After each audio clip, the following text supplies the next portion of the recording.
fucking problem. So now I don't have to worry about it. Testing. I'm just hoping it's coming through. Test. Hello? God, that's way... I'm going to disconnect, reconnect. No, that's a way more delay than usual, isn't it? Maybe not. Maybe that's just you. Okay. Or is the delay about the same? It's just me. It's always pretty bad. Okay. Then I can be assumed we're back up and running. Hey, listen, that squatter thing pisses me off. How did we end with that, Mark? We didn't end with it. It turns out they're like her children and stuff, man. Oh, shit. Are we going to get Brad on? She went to the hospital. People can get pissed off. Maybe, but I think she's more or less. Probably a little loopy, man.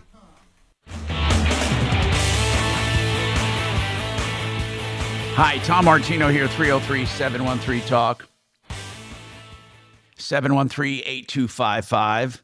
Sorry for the technical difficulty on YouTube. We're back up and running. So, Mark, Ruth's squatters are actually her kids. Yeah, definitely one of them. I didn't get to the other relatives, but they are relatives of her, one of which is a daughter that's in their 50s. And Ruth got pretty upset when they were using one of her frying pans, and the heat was on a little too high on the frying pan. Okay, Ruth. So take it from there. Did they move in after you left the house? After I had already been in the hospital, evidently, they did. And they did it without your permission? Yes. And you have no kind of relationship with them whatsoever? In other words... I haven't seen, not really in 5 years. Okay. If you ask, are you back home now from the hospital? Yes. And when you ask them to leave, what do they say? I had to have an attorney. Actually, I was scared, and I called a friend when I first came home, and eventually after a few days, I was not invited to any meals or anything, and I was feeling like I was not very safe. So the policeman came out when I called my friend. Yeah. And the policeman said to him they need to be civil to me. But the police officer didn't tell them they had to leave. No.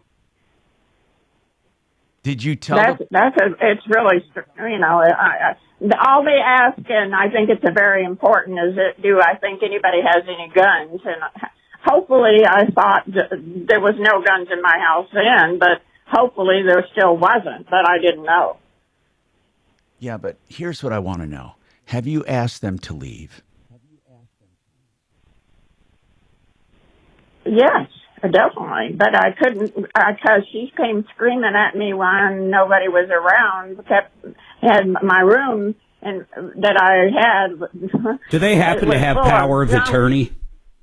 Anyway, I ended up falling over, banged my head, and had to be taken back to the hospital to have it looked over, because when hadn't been in the hospital out of the hospital. What are they doing in your home, Ruth? What are they doing in your home? They're not here. Well, they're not here now. Well, I hired an attorney. It took 5 months to get them out. And you did, and they fought it for 5 months?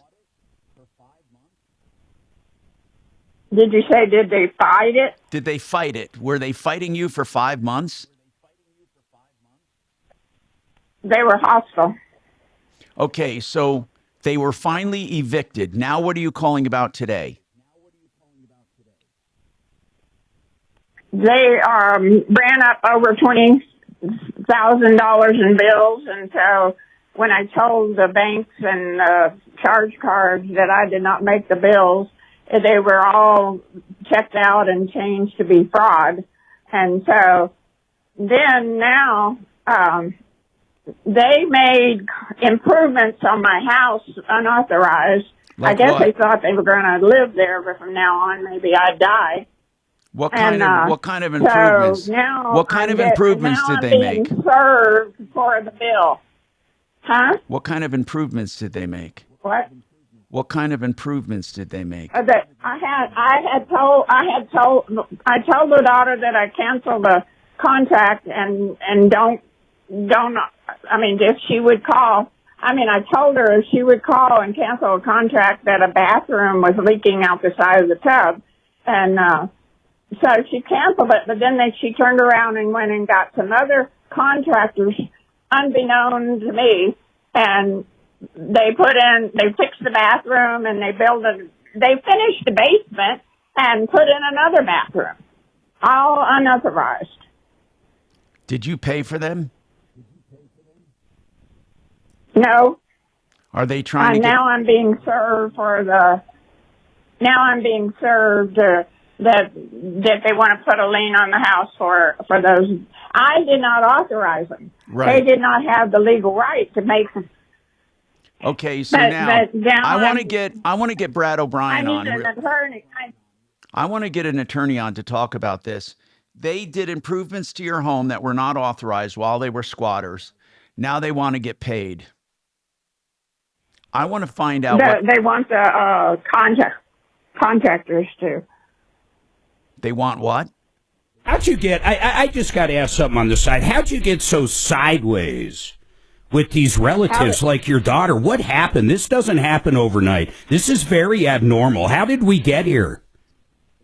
Well, I don't know what happened to her, but I do know that she got herself somehow the idea that she should go around stealing things all the time, it appears. And I told her I didn't want her. I had some, you have your own ring or whatever when you're married. I'm not married in a long time, but I had one. She stole everything I had like that. And I kept saying, no, you can't do that. And she's the one, and she came over one time. Is she on drugs or something? Is she on drugs? I have a concern about that because her son, years ago, whenever I recall this kind of tip, he is growing marijuana. Oh, okay. All right. Well, that's fine. We'll get an attorney on, Tom. Here's what I want to know. Say. Yeah, I want to get Brad O'Brien on to see what kind of chance they have of doing this as far as an actual lien. That's what I'd like to know. Me too. I need help with that.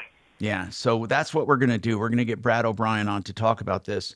Well, it's kind of interesting because a lien is actually on the property. I mean, it's really not, I would guess, and I'm dying to hear what Brad's got to say. I mean, think of this story in front of a judge. Your Honor, my daughter, while I was in the hospital, moved into my house, had the basement finished, and had the bathroom finished, and now that's done.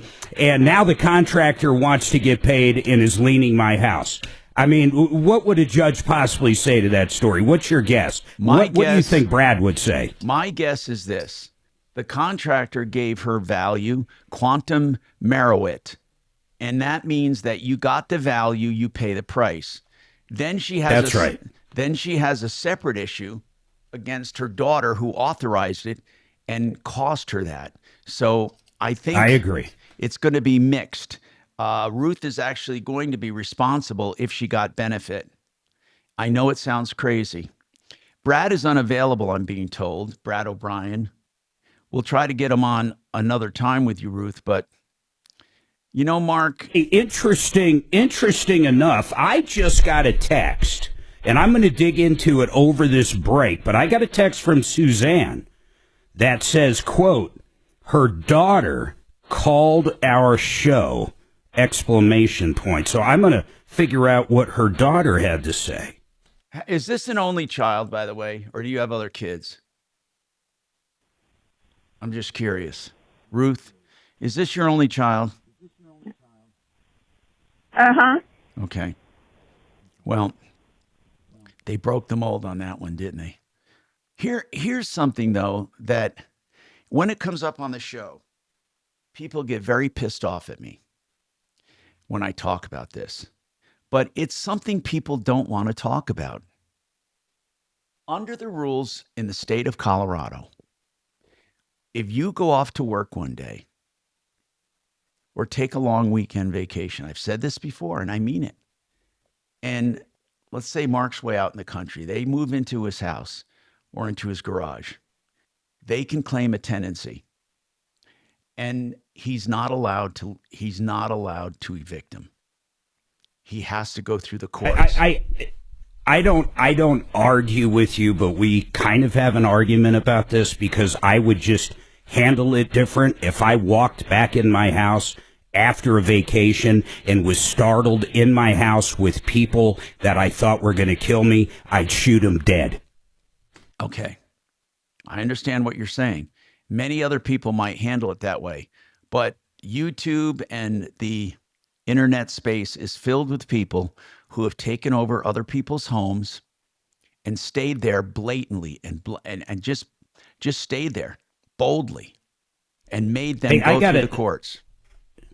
I got a quick question for Ruth. Hey, Ruth, did you dispute the credit card charges on this and the bank sided with you? Did that happen? Yes. Yes. So, but hold on. That means you weren't really out of money. So what happened is, Tom, her daughter paid with Ruth's credit card.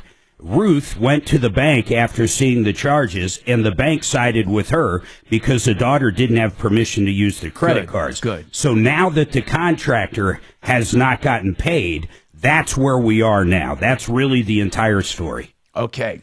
We have more coming up. Waterpros.net can get you a water system for your whole house. And it includes getting rid of forever chemicals. It includes softening your water. It includes purifying your water.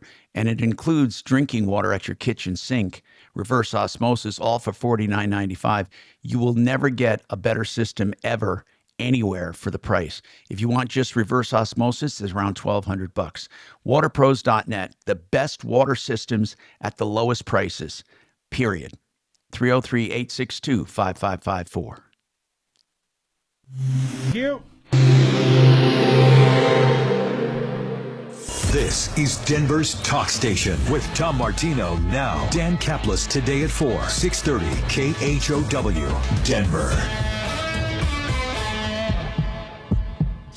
Now, Impact Traffic. This report is sponsored by Blindster.com.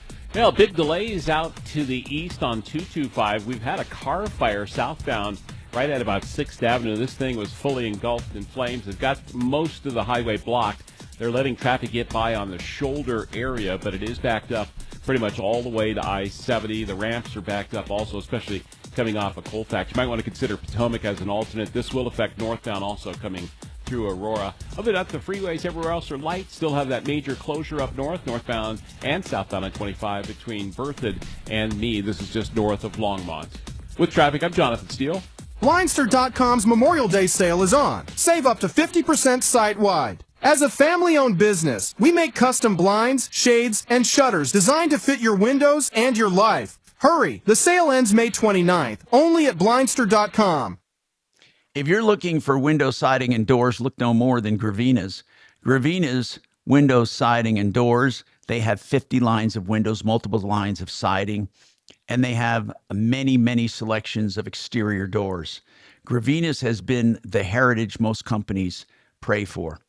Gravina's has been the steady company, the son from the father, and then he took over, and then his son took over. It's a great story.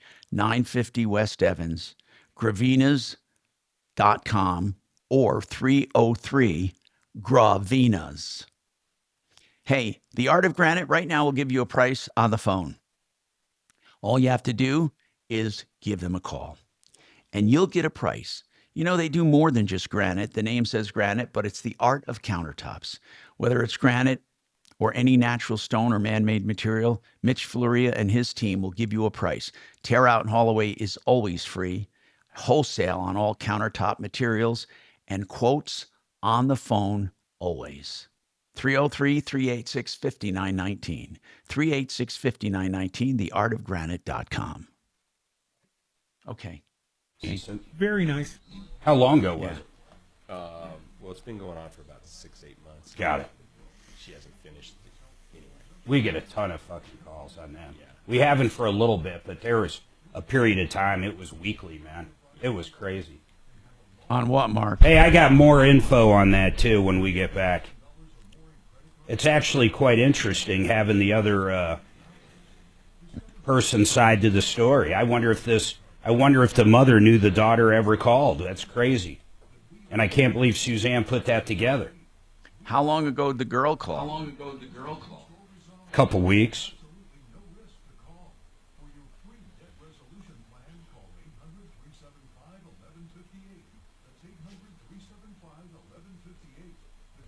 I still want to know where this got sour. This didn't happen overnight. There's some shit going down here, man.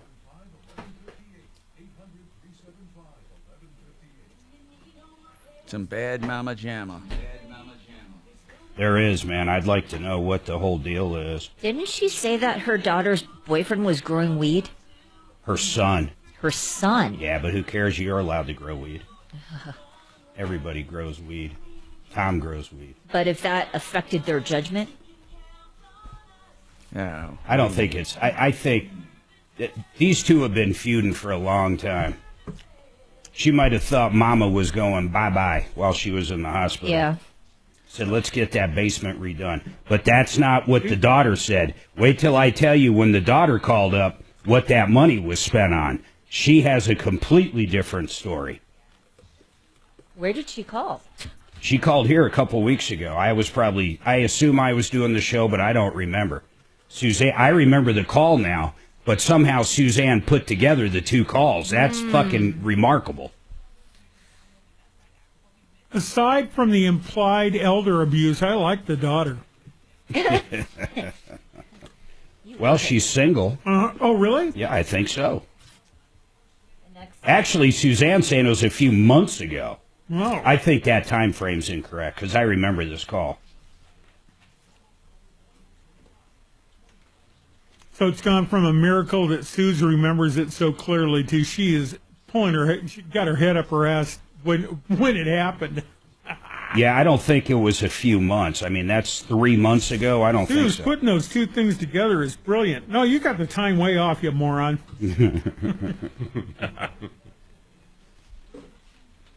Well, I date Huh? I date my notes, so I can tell you exactly when she called if we know her name. You're dating what? Good morning, Tom Martino Show.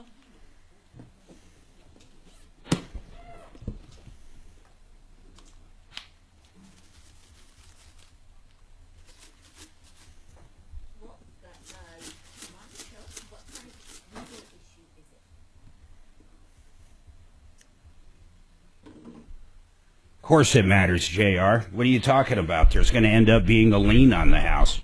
I mean, I don't know what you're thinking there, bro. Can you imagine if you could always have that story? Hey, we were out of town. My son broke into our house and had our bathroom remodeled. I mean...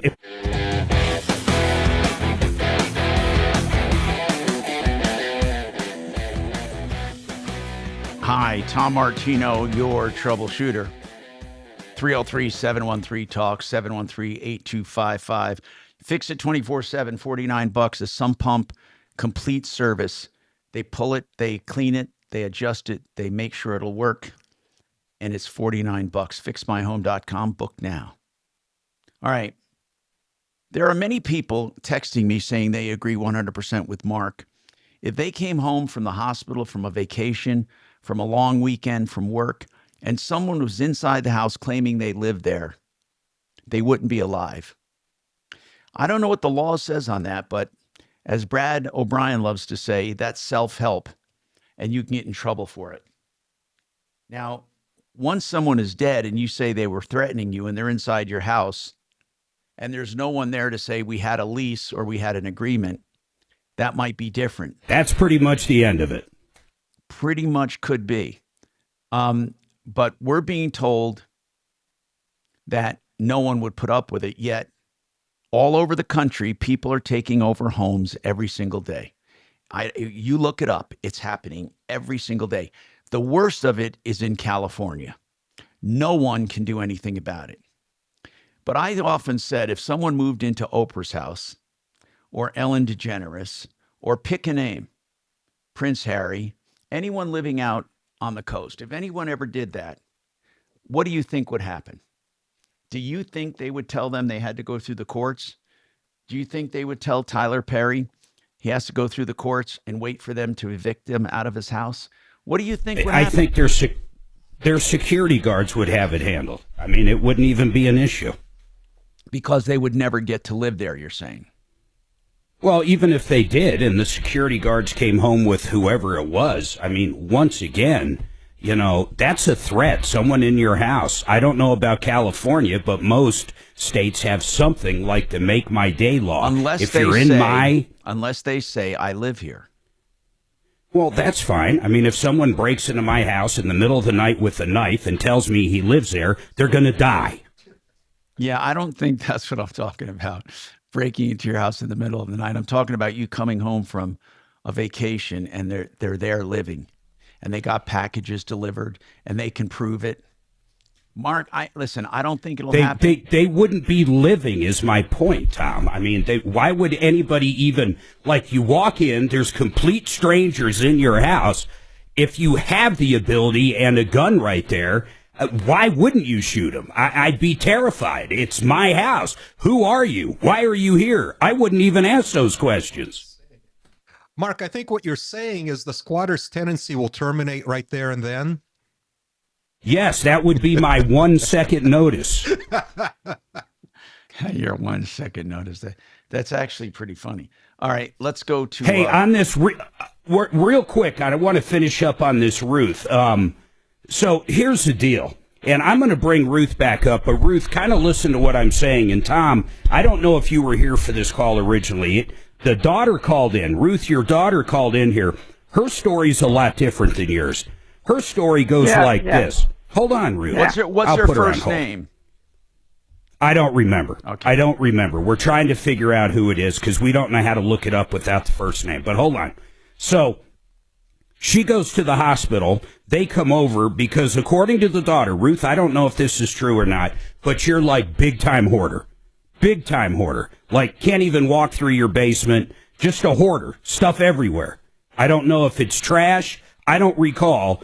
But then they had to pay a company to come over and basically clean all the crap out of your house so you could live there. That was hers. She used your credit card to actually pay these contractors to get the house back in order. She said nothing about refinishing a basement, which, by the way, the more I thought about it, and I'll ask Chris, he owns discountbath.com, think of finishing a basement. You guys do bathrooms. You're not going to finish a basement in 45 days. You couldn't even have inspections in that period of time. So when Ruth tells me that they came over and had her basement refinished and remodeled a bathroom, all within 45 days, that doesn't sound right. The daughter said they paid people to come in, Ruth, and literally make your home livable for you. Then when you found out that your stuff was gone, you got mad. And once again, this is according to your daughter, you got mad and went after the credit card company and said it was fraud. And it very well could be fraud, and I kind of agree with that. You didn't give permission to use it whatsoever. So I agree with that. But the story is 100% different. So what do you make of that, Ruth? Lies, lies, lies. Okay. I'm a senior, 83, but I'm a healthy one. I usually walk 1.5 miles 2 or 3 times a week before all this happened. And then, anyway, I have lived here myself because I just enjoyed having my home, having it looking fine, and then being retired. I wanted to just enjoy my last years a little bit and see that kind of life within my home. Right. And anyway, yeah. So and so you know, my house was not. Huh? You're not a squatter? Hoarder. Hoarder. I'm not a squatter. That's what I meant. Squatter what? I'm Well, are sorry. you a hoarder? No. You did. Absolutely. No. You had no junk. No. You had no junk. No, I had a few pieces of paper I was reading whenever my heart hit me there. I laid down on the sofa and there was paper around I was reading. My spidey senses went up on that. I mean, at least that is a small acknowledgement that you like to have keepsakes, right? Yeah, I sure did. Do you have any old pizza boxes? Any old what? Pizza boxes. I should have put in my pizza boxes. Pizza boxes. I'm sorry, I'm not getting what a box. Yeah, she's not getting Oh no. No. Oh no. What I had was my grandparents I dearly loved, and they had when they became ill, called me and asked me what would I like from my grandparents, and I said the picture of them when they got married, and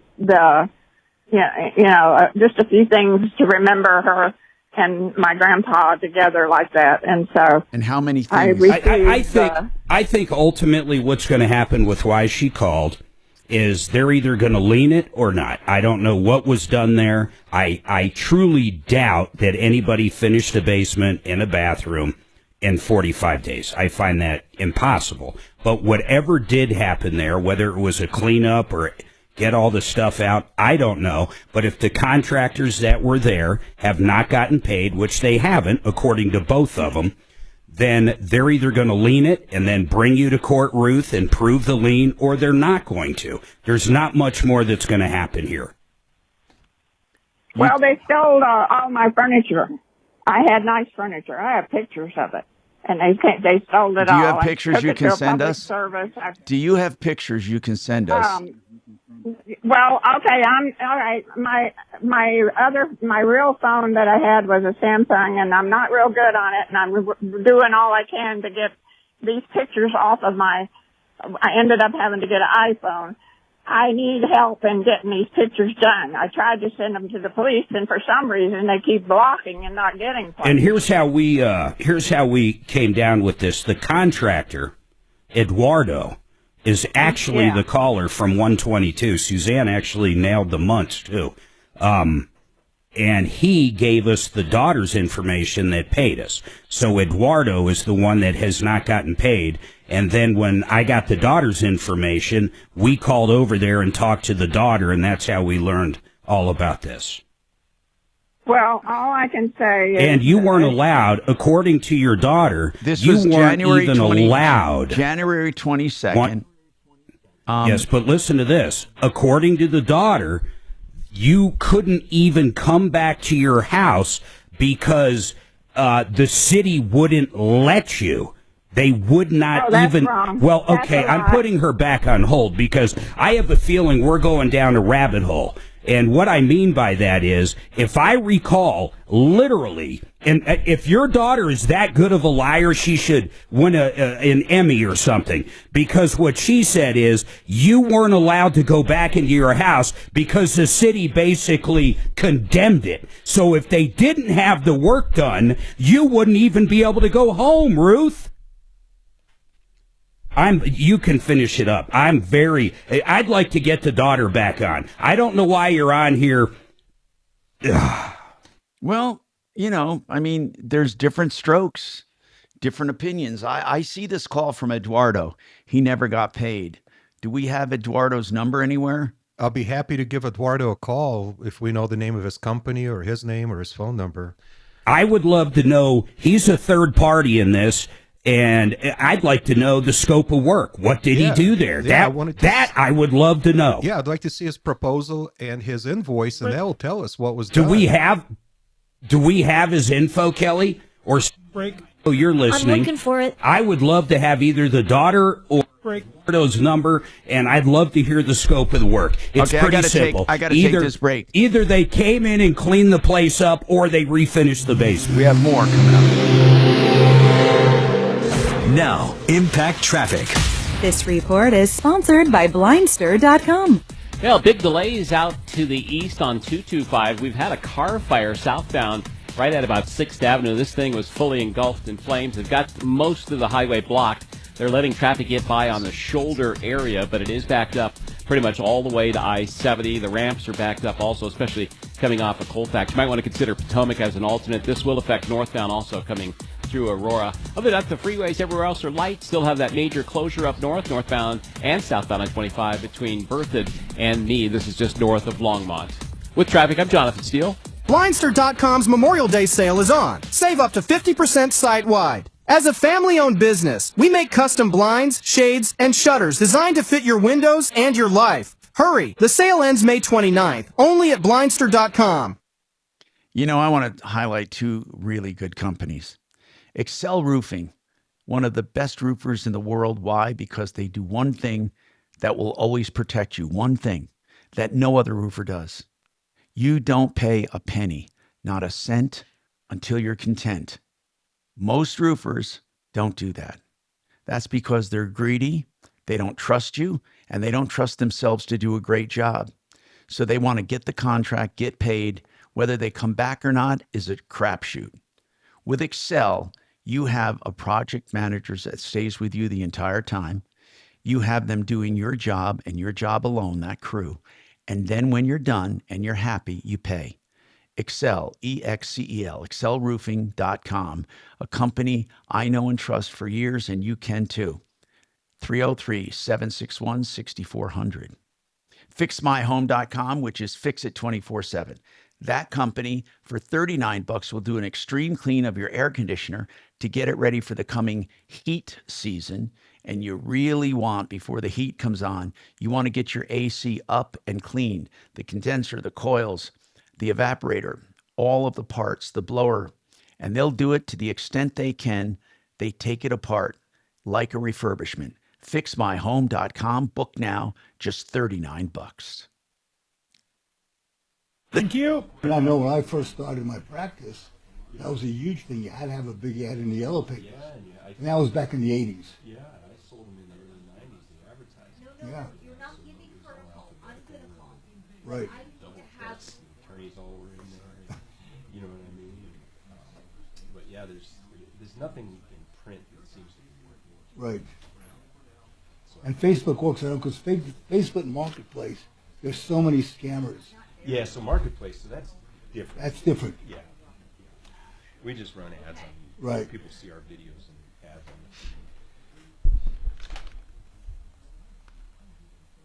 on I just assume everything on Marketplace is a scam. yeah. What did you do if someone was in your place cleaning theirs? There would be a muffled sound of a gunshot. I mean, Mark's position, though legally questionable, is 100% correct. You have a phone number for her? Okay. Hey, Thomas. Yeah.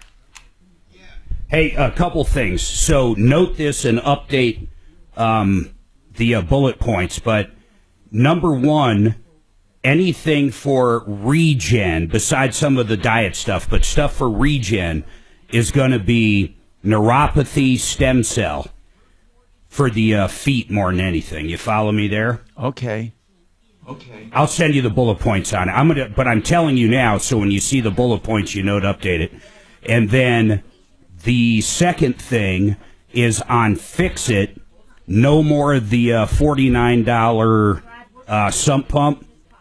It's either going to be the $39 extreme clean on the AC unit, or free second opinions if someone gave you an estimate for an expensive, blah, blah, blah, a free second opinion.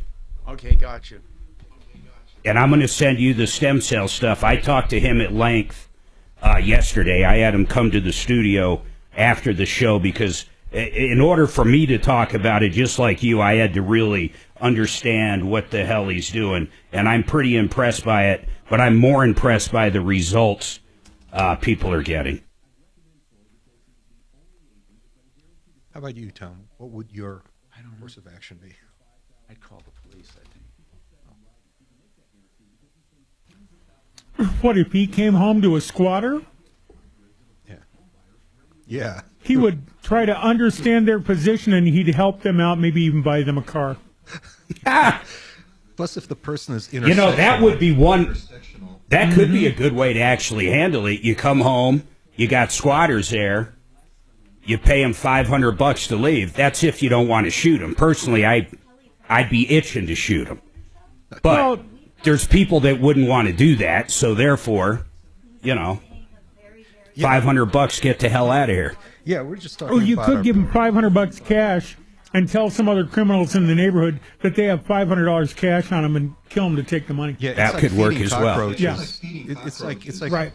providing food to cockroaches. It will not turn out well for you. It's like rubbing Scott's turf builder on somebody's carry-on before they head to the airport. Hey, this ought to go well for you. Good luck. I never What, thought is of that bad? Yeah. Well, you could do a lot worse than that. Set off the bomb detector. Free iHeartRadio app today. Ammonium nitrate. Hi, Tom Martino here, 303-713-TALK. By the way, we have Ruth's daughter on the phone, Joanna. Joanna. Yes. Did you hear your mom's call? No. She said you squatted in her place and wouldn't leave, and you did unauthorized repairs, and now the contractors are trying to lien her house. Interesting. Did you Well, we've been did through you this move in road without permission? before. Did you move in without permission? No, we had a lease. We had a lease. She signed the lease. A lease? As a matter of fact, when she signed the lease, she signed it in front of a notary, and she was so cognizant of the differences between the power of attorney for the medical and the leases, because we have a zip code that's 80234, and it separates Denver from Aurora. It's an unincorporated Arapahoe County. And in front of the notary, All right, hold staff, on. We're dying to hear the rest of this, but Yeah, we have please to go to hang on, break. Joanna. We want to hear the rest of the story. Right. What is Ruth going to say about that? I want to see a copy of that lease.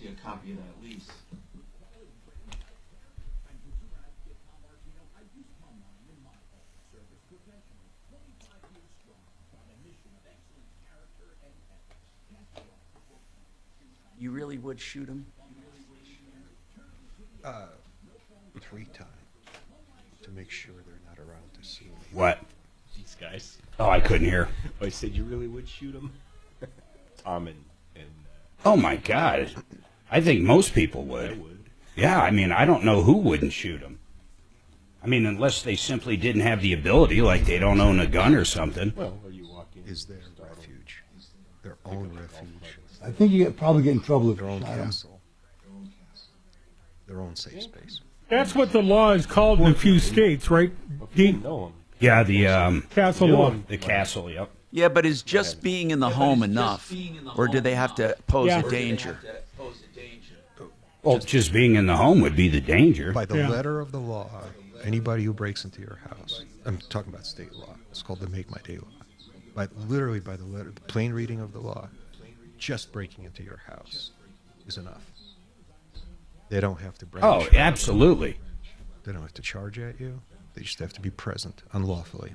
Well, what was there's recently a case of a guy shooting through the front door and killing 3 kids. That one's okay too. That they were bitching That's about, some other though. state. Well, yeah. Because they were trying to break in. What he should have done, and I'm not condoning this, but drag him inside. Yeah. Oh, jeez. Someone's I'm knocking kidding. at the door.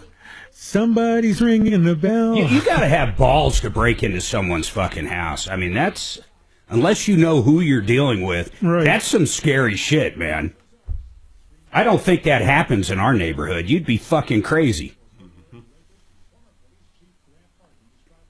My neighbor, what's that movie where they tie the guys up in the basement and there's like this dude all in leather that they keep in a Well, I guess Pulp box. Fiction is maybe what you're calling on. Yeah, I mean, I've got a neighbor that would probably, if someone broke into the house, he'd probably stuff them down in the basement in a crate Bring and keep out them the alive gimp. for a while. Bring out the gimp. Yeah, the gimp. That was it. Zed's dead, baby. Zed's dead. I love that. And then when he turns it over to that guy at the end. Uh-huh. Oh, man. Maurice. Get medieval on their ass. Yep. Do you see that, Chris? Yeah. That movie is the best. Nope, It's one of the don't turn on best the mic. movies ever. It's a beautiful film. It is. It is a great film. Which film is that, Mark? Pulp Fiction. Oh, I've seen yeah. it so many times. Zed's dead. It's my second favorite movie. It's so good. And the lineup it has is incredible. Yeah, that was Travolta's Did you ever big watch return. True Romance? Yep. That's my favorite film. Which one? True Romance. I don't think I've Everybody's seen in that. Christian Slater, Patricia Arquette, Dennis Hopper, Brad Pitt, James Gandolfino. That is everybody. Yeah, True Christopher Romance Walken. is a masterpiece, that's for sure. It's my favorite movie I of must all have time. seen it then. There's no way I could have gone through life and not seen that. I bet you haven't seen it or you would have remembered it. And Well, here, I'll everybody look. in it. What's it called? True Romance.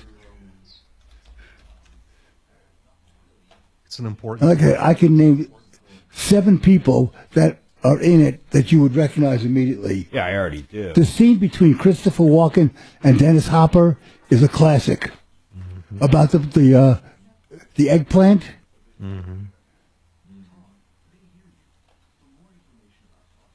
Steals cocaine from his new wife's pimp and tries to sell it in Hollywood. Oh, you know, Gary Oldman is in it. I might have to watch. I can't believe I haven't seen it. I mean, You honestly. gotta watch it. It'll change your life. I mean, I guess it's possible. What is it called? It'll True change my Romance. life.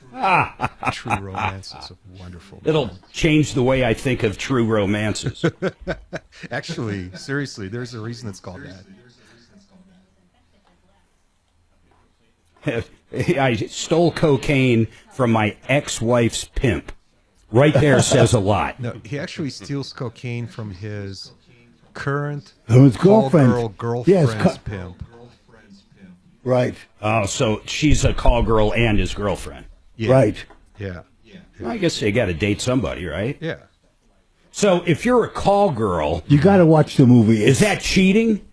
Well, he wasn't married. He was a single. He was a No, single I'm guy. saying if they're exclusive, boyfriend, girlfriend, Yeah. and she's out banging other guys. No, she's not. She's not. For money. She's not. She quit. No, he's giving it theoretical. She quit Oh, when they she met. quit being a call girl. Right. She quit when they Okay, met. she went. But her she went cold turkey. Yeah, but the pimp. Besides, the girl can't have a hobby? The pimp Yeah, I'm was going unimpressed. like if you date a stripper. I mean, what are you thinking here? I mean, I'm thinking you're all in. It is what it is. Yes. That's what you signed up for. Well, stripper is different from a call girl. Well, I'm talking strippers that are call girls. Let's just Okay, say that's that. call girls. I'm not saying all of them are. Right. No, I But agree. a little like a little like a maid. You know, their house is really messy. If you do marry a sex worker, you're not getting lucky at home. And Dimitri, I'm not talking about the ones working their way through college. Yeah. You're talking about single mothers Yeah. that are deserving of help. Yes. Yeah. I did briefly date a stripper from the Diamond, and she was not a call girl by any means. And I would read your book. That's a pretty interesting story. She made so much money. She would average about $2,500 per weekend in cash. Wow. Untraceable. And I'm sure she paid her taxes on time. Where she worked from properly. Diamond Cabaret or Shotgun The Willie's? Diamond. She worked at the Diamond. Cabaret. At And, Diamond? Yeah. Yeah. And how did you meet this? How did you meet this young lady? one night at the Diamond, I was there in a business for. Oh, okay. he was given a bid on their recycling. I was servicing their dumpster, if you know what I mean. That's where on my bachelor party, I ran out of ones and I ripped a 5 in half and I gave 1.5 to her, and then the other half, not realizing that at the end they unfolded them and threw the money down. Oh, God. And she realized I only gave her a half a bill. She called me out in front of fucking everybody. So I take it you. But I kept saying I gave you both. So I went to a strip club once in my life with some friends. They talked me into it. And after about 10 minutes, I said to myself, why am I paying to see naked women when they pay me to look at them? So I left. Yeah. But you got kicked off of Match.com. Chris? Yeah. Don't turn on your mic. Only when we're on air. Oh, yeah, that should remind you. So when we're talking during break, everybody just hears everybody. If that's on, just remember this. If that blue light's on, you're over the air. Troubleshooter's gonna help the common man. This is the Troubleshooter Show. Now, Tom Martino. Hello, Tom Martino here. Welcome to the show. 303-713-TALK, 713-8255. One Clear Choice garage doors, there for you when you need them 24/7. If a spring breaks, the opener's not working, you can call at any time or make a regular appointment, of course, when it's not an emergency. One Clear Choice doors, all of their prices clearly marked on that website, oneclearchoicedoors.com. Anything garage door related, great people, oneclearchoicedoors.com. All right, so Ruth started calling saying, look, I was in the hospital. My daughter moved into my house and took it over. And she did improvements I did not authorize. And now they left. I got them evicted when I got home. But now people are coming after me. They want to lien the property for the improvements and for the cleanup. And that's what she's calling about. Now, Joanna, who says she's Ruth's daughter, says that's not the story at all. In fact, Joanna says Ruth gave her a lease. And Ruth was quite cognizant of the fact that Joanna was going to lease the house. Joanna, if that's true, why is Ruth calling us now with this story? She doesn't want to pay for the contractor. And the contractor, Joanna, is it correct that your mother was not allowed to move back into the house because it was in such bad shape until it got cleaned up? I recall something like that, or is that a different call? Correct. No, that's the exact same thing, the exact situation. So she literally came home from the hospital on October 12th, and we all took her to a birthday party because it was my granddaughter's birthday and my son's birthday. And it's the day she came home. We welcomed her home we welcomed her home, the whole entire family did. We took her to a birthday party, her great-granddaughter's birthday parties. And then when we brought her home, my daughter, who was 26, my son-in-law, my granddaughter, who at the time was under the age of a year, myself, we all moved in. And she seemed to be just fine until she started getting the bills, and she didn't want to pay. Now, she neglects and negates to state that the house was in such disrepair that she didn't even have a bathroom in the master bathroom for at least 10 years. And so she actually had a contract that she wanted me to negotiate to get her out of prior to, while she was in the hospital. She kept yelling about the interest rate, and I don't remember the name of the company, but her and her fiance, Craig Jones, were in together with getting this bathroom, and he kept saying that she was going to have a lien on the house if we didn't get this bathroom taken care of. And so Ruth, she had me negotiate. May I ask something? I understand I'm not that. Ruth. I'm Johanna. Yeah, okay, that's what I meant. I want to ask you something about your mother, Ruth, Joanna, and that is, I want to know what the lease was for. Why did you have a lease with her? I did a lease because we knew that we were using her cards and we had permission, and the lease was to help her pay it. We were not going to leave her alone with that. The lease was to help her pay it. And so, and then she you were. started acting What did the lease crazy, say? and Did then the lease say you were going to live in the basement? Where were you going to live? The whole house? What were the terms and conditions? My daughter and my son-in-law, we actually updated and added the bathroom downstairs and added fixed the heating system. And added a living quarters and a bedroom in the basement. And then we added and updated a bathroom in the master bedroom. We tore out the carpet. We added the bathroom. We tore down mirrors and replaced carpet throughout the whole entire upper floor on the third floor. We removed belongings that had been there from my grandmother and her previous husband. She calls him Tom. She says he was her husband. They were never married. And we put those things in storage so we could all cohabitate, and she didn't even give us enough time. When she got home, she started acting delusional and left Halloween. She left Halloween was the first incident where I have her recording. I have her on recording where she's calling the police on me, and I'm literally sitting there in her room while she's telling them all of these horrible things about me. And that's the incident. So it was get my house updated, pin it on my daughter, make her pay for it. And then with the other contract, I don't know if they're trying to sue her as well, but the contractor who came, he did an amazing job, and he didn't have to do the crew that he brought in and the things that they did. They did the things that people would have take months to do to bring her home. And there were contractors that they were moving furniture. I mean, One Joanna, of them literally Joanna, you're saying Ruth had complete knowledge of everything going on, and is now playing.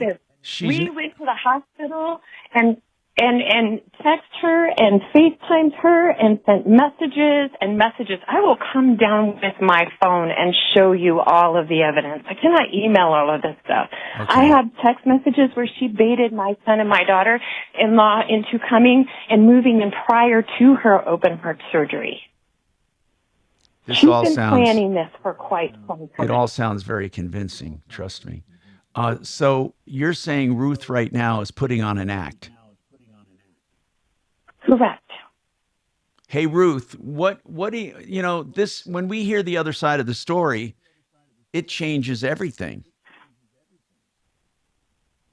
Ruth? Well, it's okay, whatever. What do you mean it changes it? Well, I don't it know changes what you mean. everything. What she says she has a lease with your signature in front of a notary.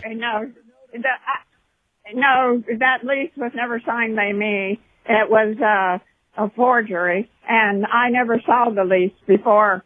And then suddenly they threw it at me in my face after I had been, after I moved out of my house because it was so unsafe to be there.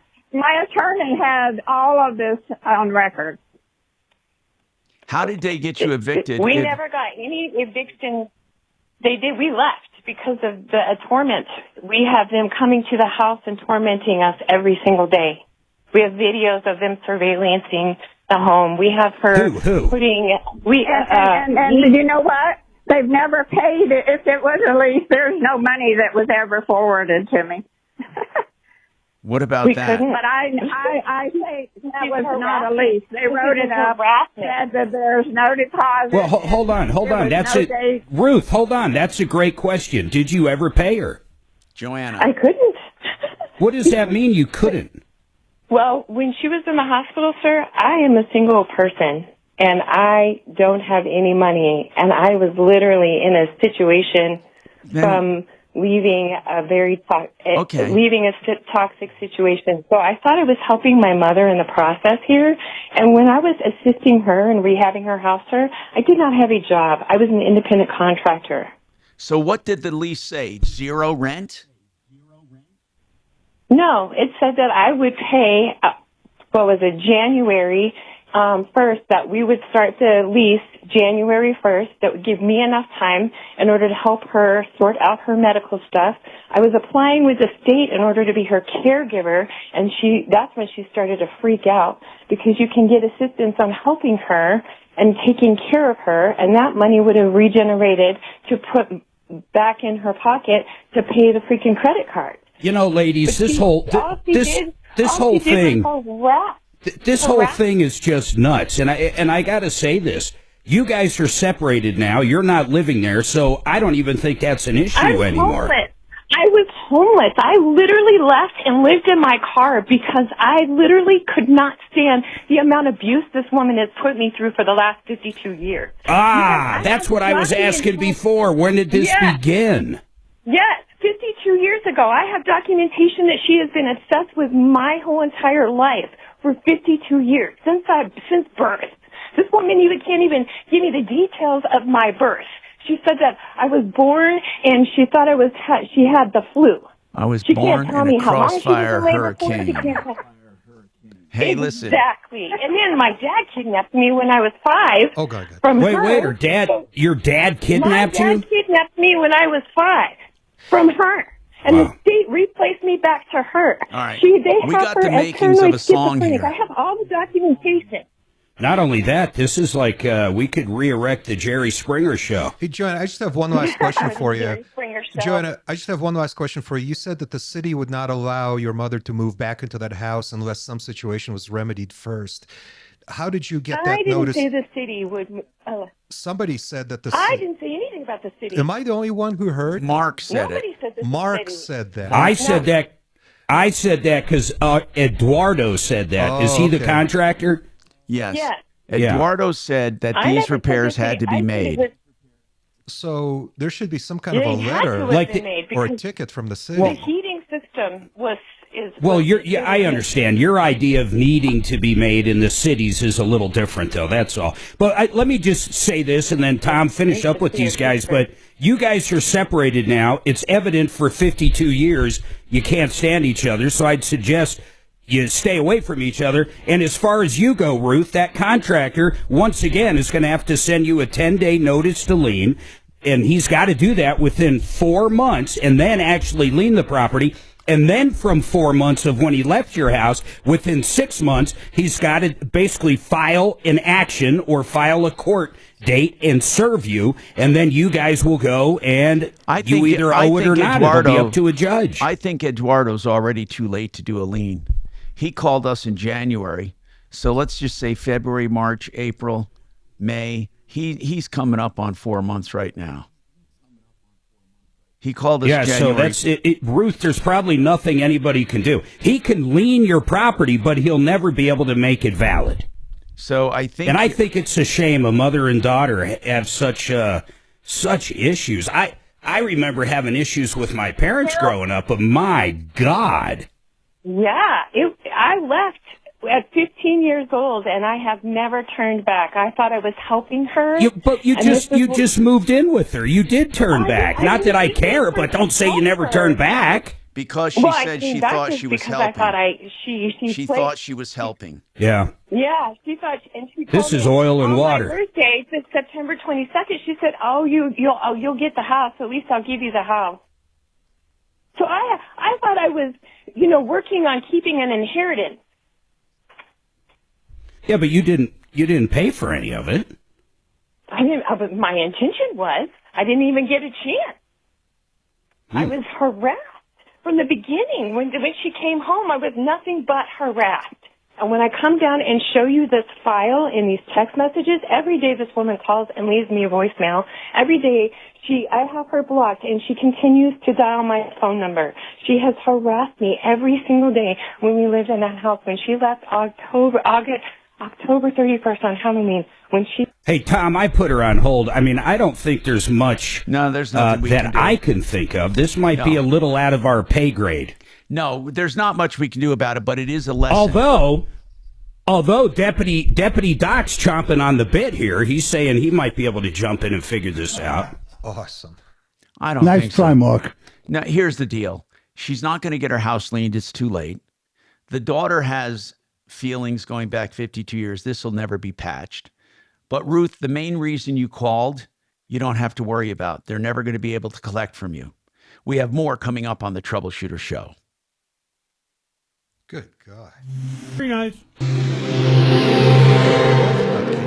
The riveting podcast, What Happened to Talina Czar, unravels the chilling mystery surrounding a woman's disappearance during the COVID-19 lockdown, the internet sleuths who wouldn't let it go, and the dark subcultures and betrayals they unearthed. There were a lot of secrets that were very hard to find.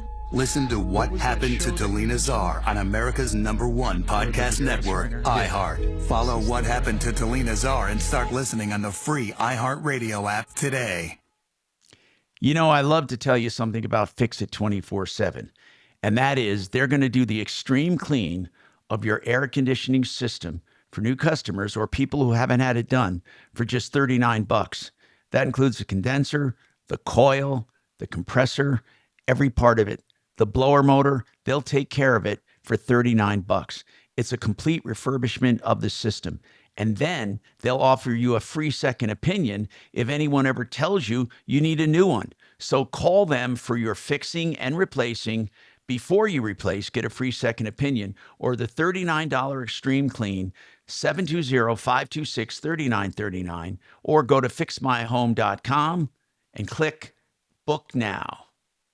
Excel Roofing is in the business of doing roofing, but really they're in the business of an easy experience, unlike any other roofer around. You'll never get burned by Excel Roofing because they do things the excellent way, as in the name, Excel. Not a penny. They don't take a penny from you until you're 100% done and complete and happy. Think about that. And they have no cancellation clauses in their contracts, so you don't have to worry about if you change your mind. They're not in the business of trapping customers. They're in the business of doing roofs the right way. EXCEL. ExcelRoofing.com, a company I know and trust for years. They've done my roofs. 303-761-6400. American Financing is working with me to help people get out of high interest debt. AmericanFinancing.net. They're standing by right now. Tell them you have some high interest debt you want to consolidate. They'll talk to you about a smart equity loan, taking only a portion of your equity to pay off that part of your loan or of your debt. Then you can start being on your road to financial health and freedom because you get rid of that high interest debt. You have room to breathe. Your credit increases and you are able to make payments when you can. And you can make more payments on that if you want. 303-695-7000. Complete refinances are available too if you need cash out. AmericanFinancing.net. Alive and well, helping consumers consolidate high interest debt into lower payments. 303-695-7000. Thank you.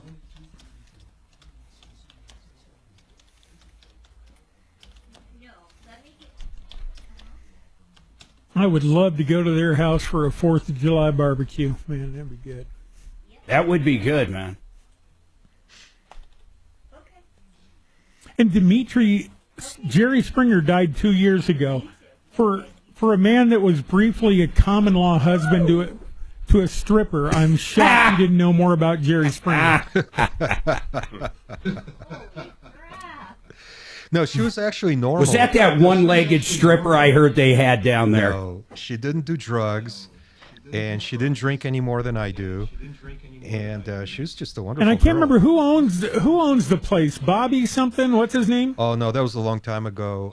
I know who you're talking about. Oh, okay. There was a very colorful character who owned it, but yeah, it's part of some holding company now, and they're in the process of getting shut down. Oh, right. Yeah, I know that deal. Yeah, that's a shame. Because I've known Mike Donovan and Debbie. Yeah, Debbie and Mike. I can't remember but Debbie's. That's a different. They have that's. Oh, I'm fully Shotgun aware. Willies. I'm intimately aware with their ongoing. It looks like everybody's team mom on that call. Well, not everybody, but over 3/4. Team Ruth? Team Ruth. Yeah. Even if she did have like a, mummified cat carcass under the coffee table. As soon as that daughter said, never paid a 52 years she's been doing this to me. That was I was just trying to protect my inheritance. with her money. That's a good way to say that. I'm spending her money to protect my I inheritance. signed the lease, but I didn't pay because how could I be expected to pay? The government money hasn't rolled in. I'm a single mother. Yeah. Well, head to Diamond Cabaret. You're sitting on an ATM. Let's go. What is amazing, it sounds like they literally did redo that whole basement and added a bedroom and a bathroom all in whatever amount of time. Well done. She had guys waiting outside with hammers. God, she did.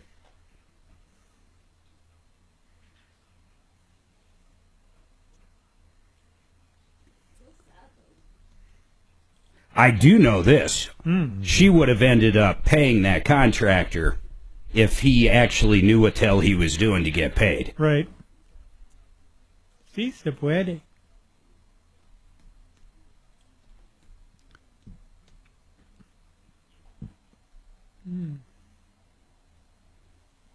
Yeah, that was. I liked that call. I thought that was actually very. There's some fun stuff there. Yeah, I was hoping Doc would go out there and repair the situation. All right, ladies, I've seen it all. Hey, did you Here we go. Dad go up to Black? Only at Blindster.com. By the way, FrankDuran, remember that name? If you want a market analysis of your home, he'll let you know what it will sell for on the market with all factors considered, free of charge with no obligation. FrankDuran, therealestateman.com, 303-920-1622. Nancy wants to talk about housing. Go ahead, Nancy. What's going on with you? Hello, Tom. Hi.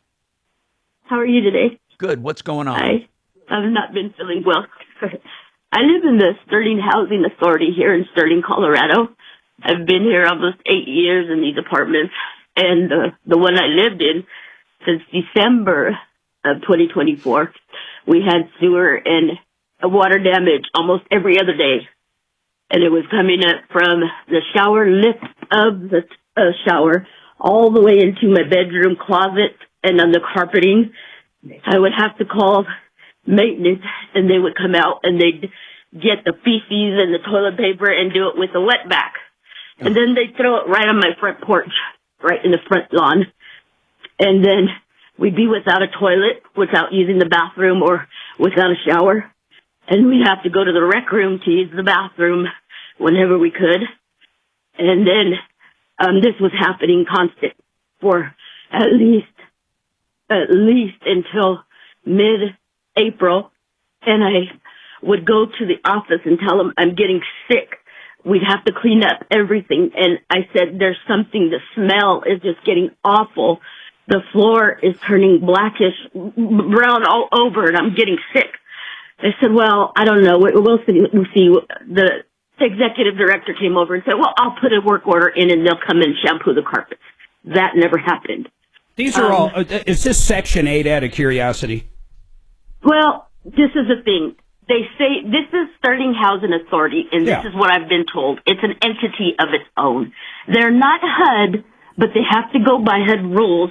They're not Section 8. No, but Nancy, the only reason I asked that is I didn't know if I wanted to understand if you had other options, Mark, like if you could go move into another complex. Mark, housing authority homes are not Section 8. Section 8 are usually private homes that apply for Section 8. Right. Yeah, private owners. This is I'm on SSDI. This is agency owned. I'm on low income. Housing authorities I'm in a low income. Housing authorities are organizations that own properties and get government subsidies. They pass those subsidies on to qualified tenants. So, here's what I want to know. You said this started in 2024? Yes, in December. Yes, and they finally moved me because I went to the board, which is the one that makes the decisions here at this housing authority, okay? I went to the board and told them how sick I was getting. I was losing hair. I was losing weight. I was everything, okay? Where did they move you? So they moved me to another apartment. Okay. To another apartment now what's here going on the on? complex. Now what's going on? Okay, but they didn't treat the other apartment until I moved out. And then I told them, I do not want to move here until I know you're cross-contaminating, bringing all my stuff from this old house to the new. She said they sprayed some stuff and had somebody spray it. Well, I get here and I start getting sick again. Well, they had a contractor come in and they determined there was black mold here. There's termites. They have my wall off still from April 21st. They have all the drywall off in the front window besides the windowsill and have not came and put anything over it. There's hot wires and there's no plastic on it at first. I had to put in a work order. Nancy, it sounds horrible, but I still have that same question. Do you have the ability to move somewhere else if we could help you break this lease? No, because I didn't even have to break it. Now they're saying because I did not pay my rent for uninhabitable reasons that they're going to start with eviction procedures. I said, well, you know what? You broke my lease first by not taking care of all of everything because I've given everything in writing. It's not a winning. Yeah. I'm another Nancy. Nancy, let me give you some truth. Truth is what you need right now. If you did not pay rent, you're going to get evicted. You're not allowed to withhold rent. Well, I have it saved up to put aside until everything's taken care of. It's not that I'm not paying. It's I'm withholding until they take care of all the things that are supposed to be taken care of for me to be habitable. That's not, Nancy, that's just simply not the way you're supposed to do it according to Colorado law. Tom will tell you how to do it properly. Now, the first thing we need to do is let's see if we can call them and simply get them to make the repairs or get you in another apartment. Okay, that'd be great. Now, tell me something. Too. Well, you can never get a hold of the executive director. Yeah. Yeah, you can never get a hold of the executive director because she doesn't like confrontation. She doesn't like to admit her wrong. She threw all of my stuff out of storage and lied about it. I have it on video. And said she had nothing to do with it when the maintenance people said she's the one that told them to do it. So now, she does this constant. Here's what I need to know. I went to city council here in Sterling, Colorado. They didn't even do anything. They don't control it. Well, they said that they will. They'll have the commissioner come out and speak and sit down. That never happened. I want to get somebody out here to do a real inspection. We have people getting sick. We have people getting sick. I'm very sick from it. I mean, in conditions that are already that we have because we're just disabled. Nancy, and then this has contributed it to. Who is with you there? My friend is Allie. Allie Luntz. This is Allie. Hi. Yes, we have plenty of other tenants. My whole wall is ripped up too. I'm sick with asthma. I have a history of asthma. My cat died from it 3 weeks ago. Certainly, and here's I the have deal. A history of pulmonary embolism. Certainly, if these people are living in this kind of condition, I mean, they have to address it. Deputy Doc. But they have not. They have not. No, they have not. And once you bring it to their attention, they just said, "Oh, we'll take care of it." And they don't. They don't. This has been since April 21st. Our walls are off. Communications and all of our work orders on our records. They won't give us our file. They won't give us the report from the contractors that came in of what they found. They found asbestos in my old apartment. 3 layers of linoleum in the bathroom. Black mold. 3 toxic molds. Yeah, 3 toxic molds. Yeah. And besides that, the termites. I think like a wind or a tornado I think coming we by. need someone to call on this. Hey, Doc, are you willing to call out there? I did too. Yeah. Deputy Doc, why not call Sterling and let's see what we can find out. We can start. That'd be awesome. I also have. There's 49 vacancies in these 3 complexes. I don't understand why, but in other buildings, we live in cottages. That's what they're called here. So there's 2 other buildings. Okay, so the building that the office is in has bed bugs, and mice, water damage in their rec room that they put a sign on, enter at your own risk at first. They had to take that down, of course. There's people that have had water damage as well. They don't do anything. They'll patch it up real quick, and that's it. Listen, Nancy. So a lot of people don't even know they're getting sick. Nancy, can you move somewhere else? No, I don't have the funds, sir. And right now, I've been so sick, I have to travel to UC Health from here. I have an autoimmune disease now that I've gotten, that my body is fighting itself, sir. I'm losing my hair. I have nowhere to go. And they know this. That's the whole point. And they stick you here in places and don't take care of the issues. And I've never been sick in my life. I was at 170 about 4 months ago. I'm at 142. I'm losing my hair. I'm getting sick. Yeah. And these people don't care. Nancy. I can't even open my windows. Nancy? Yes. Really, seriously, we do care. If this story is even half true, it's terrible. So It's true, sir. That's documentation. Okay. I would love to invite you to come look for yourself. I have pictures. I have videos. I have everything that anybody needs to see. Yes, it's getting worse here, and our walls are still exposed to this day. Nancy, My wall has no concrete, nothing. Yes. we will make some phone Mr. calls. Martino, my family owned Tree Hill Funeral Parlor. My family owned Chapney Park. They were good pillars in the community, okay? I know I've worked in hospitals. I've worked in the ERs, the ORs. I know how to get rid of material that is not sanitary. They were throwing it in my front lawn. The toilet paste, the feces, everything. They had a boy go wet back it up with the vacuum with no mask, no gloves. Nancy, no did nothing. you get any video of that? I did. I have pictures and video. Hey, yes, Deputy I do, Doc, sir. we need to look into Yes, this I do. seriously. If these people in these apartments are being mishandled, we and mistreated, we have to look into this. Doc, hold on, Nancy, we're going to have someone call you off the air, and I promise you, we will start looking into this. Doc, this is pretty important. I'll call her I'm right not after the hearing- show. I'm not hearing an exaggeration here. I'm really not. They're desperate. I really feel that. Okay, Brad wants to talk about an illegal search of his car right after this. I'm Tom Martino, 303-713-TALK. Denver Regen now can treat neuropathy, and they do extremities, neuropathy for legs and feet and arms and hands, and they do it through stem cell therapy. DenverRegen.com. Very nice.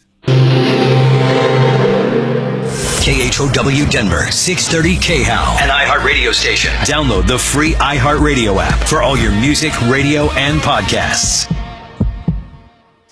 Now, Impact Traffic. This report is sponsored by Blindster.com. Yeah, a little busy out here on the drive. We've had a few problems. The latest down south trying to get into the Tech Center, northbound 25 at the C470, E470 interchange. Left side of the highway blocked with a crash. It's backed up right now to Ridgegate. Ahead of that, it will open up if you're heading in towards downtown. At 25 south coming into downtown is just a little sluggish. And we've had a rollover accident on E470. The toll highway looks like it's going to be northbound between I-76 and Highway 85. Do have some backups there. I-25 remains closed up north between Loveland and Longmont due to a big accident that's been working since early this morning. With traffic, I'm Jonathan Steele. Blindster.com's Memorial Day sale is on. Save up to 50% site-wide. As a family-owned business, we make custom blinds, shades, and shutters designed to fit your windows and your life. Hurry, the sale ends May 29th, only at Blindster.com. Hey, and when you're talking about windows in your home, you want a company that can give you variety. You don't want a company that sells one brand. Gravina's Windows has probably the biggest variety anywhere, 50 lines of windows. They also have, of course, siding and doors. If you're looking to beautify your home and you want the tradition of Gravina's, then you want Gravina's Windows at 950 West Evans. Gravina.com. It's gravinas.com or 303 Gravina, Gravina, 303 Gravina. Hey, the Art of Granite will do countertops and give you prices on the phone. The reason they can give you prices on the phone is because of how they do business. They tear out and haul away free always. They do wholesale on countertop materials always. And they're always looking to give you the best deal with free incentives like a free bathroom vanity when you do the kitchen or backsplashes, edge treatments, and more. Give them a call, get a price, find out what incentive you can have. TheArtOfGranite.com, 303-386-5919, 386-5919. Fabulous.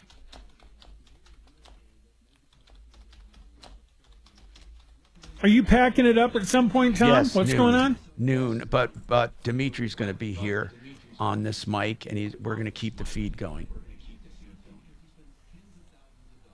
Well, it'll be up to Dragon to include him in the show. Right. I wash my hands of the D situation. I don't blame you. Yeah. I will not be culpable. You got to eat with those hands. You kiss your mother with that mouth? Yeah, I do a lot more to your mother with my mouth. Ooh, Jesus. What? What? Rough. I'm a very loving person. I watched that ding-dang Adam Sandler Don't Mess with the Zohan the other day. Oh, my God. What is wrong? Your mother needs love, too. Oh, my God, I can't. Has anybody here seen that accidentally? No. Don't Mess with the Zohan. Oh. Michael Buffer plays an evil land developer. Don't mess with Wallbridge. You know Michael Buffer. Kind of funny. No? Okay. Yeah, I Nothing? guess you had to be there. A little bit.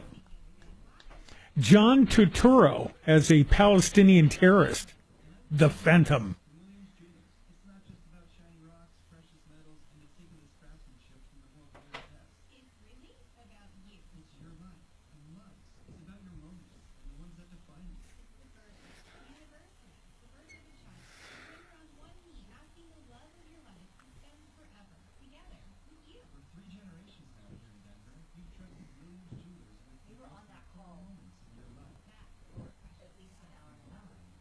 It was worth it.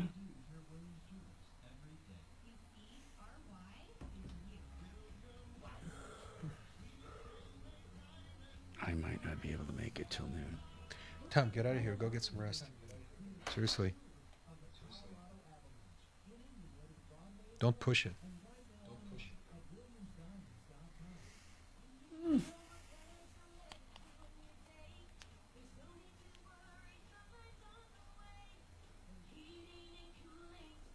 my God.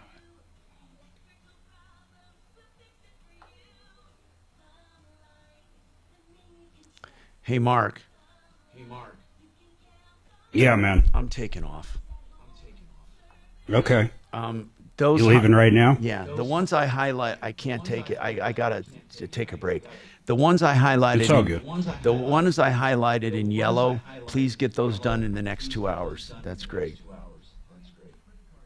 Are you already gone right now? So Yeah, he's Mark gonna, is the next break. He'll come back. I'm gonna put on the his camera only. Very nice. As soon as I can fucking Maybe find it. There maybe it is. put a camera on in your bedroom so we can watch you sleep. Okay. So everything is just Keep an eye as on it you. is. Here, your mic is on. No? All right, Mike. All right, Tom, go get some rest. As my grandma used to say, I just need to rest my eyes for a minute. She'd usually say that while she was driving. She usually would say that while looking at you. I know I'm tiring. All right, Mark, here you go. Plenty of water. 800-375-1158. 800-375-1158. All right, 303-713-8255. We got two lines open. You got anything going on you've been ripped off, taken advantage of, we definitely want to hear from you. Now, this one's interesting. We're going to go to this call. Okay. And here's the deal. Brad said he's got a possible issue with an illegal search of a car. Hey, Brad, is it your car? Yes, it was my car. Okay, So what happened? Tell us the story. All right. So let me fast forward past the search because that's not the important part. Okay. The important part is when my vehicle was impounded. I live in Colorado Springs. This happened in Manitou Springs, which is just west of Colorado Springs. The impound lot, I went directly there once I was released from jail. And I had to prove that was my vehicle by showing the tow company all sorts of documentation from insurance to Well, proof of generally, you just purchase. show the registration of the car that would match your name on your driver's license. It's pretty I straightforward. think they need proof of insurance before they release it, Mark. They need all sorts of stuff. The problem therein lies, I had just purchased the vehicle, so I hadn't gotten it registered yet in my name. Okay. So all I had was insurance. I have, all the documentation from the dealership that I bought it from. Got it. So you had the bill of sale. You had everything. Everything. And it was enough for them to let me into my vehicle to get some of my belongings out. What happened was I was supposed to come back in about 2 weeks with the money to pay to get my truck out. The owner of the company disappeared once that 2 weeks came around, and second in charge told me, you know what, get over it, your vehicle's already gone. What does that mean? Wait a second. Within how many days did this happen? I was in jail for 10 days when I went directly to the tow company. That was... So hold on a second, Brad. I just want to make sure I got this time frame somewhat straight. You get arrested, the car gets impounded, right? Yep. And then you get out of jail 10 days later, and your car is gone at that point, or no? No. That's when they allowed you. That's when they allowed you to get stuff out of the car. Correct. And then until I came up with the money. And then when did you come up with the money? How much longer? What was it? About 2 weeks later, it was. So we're still talking under a month's time. Now your car is no longer there.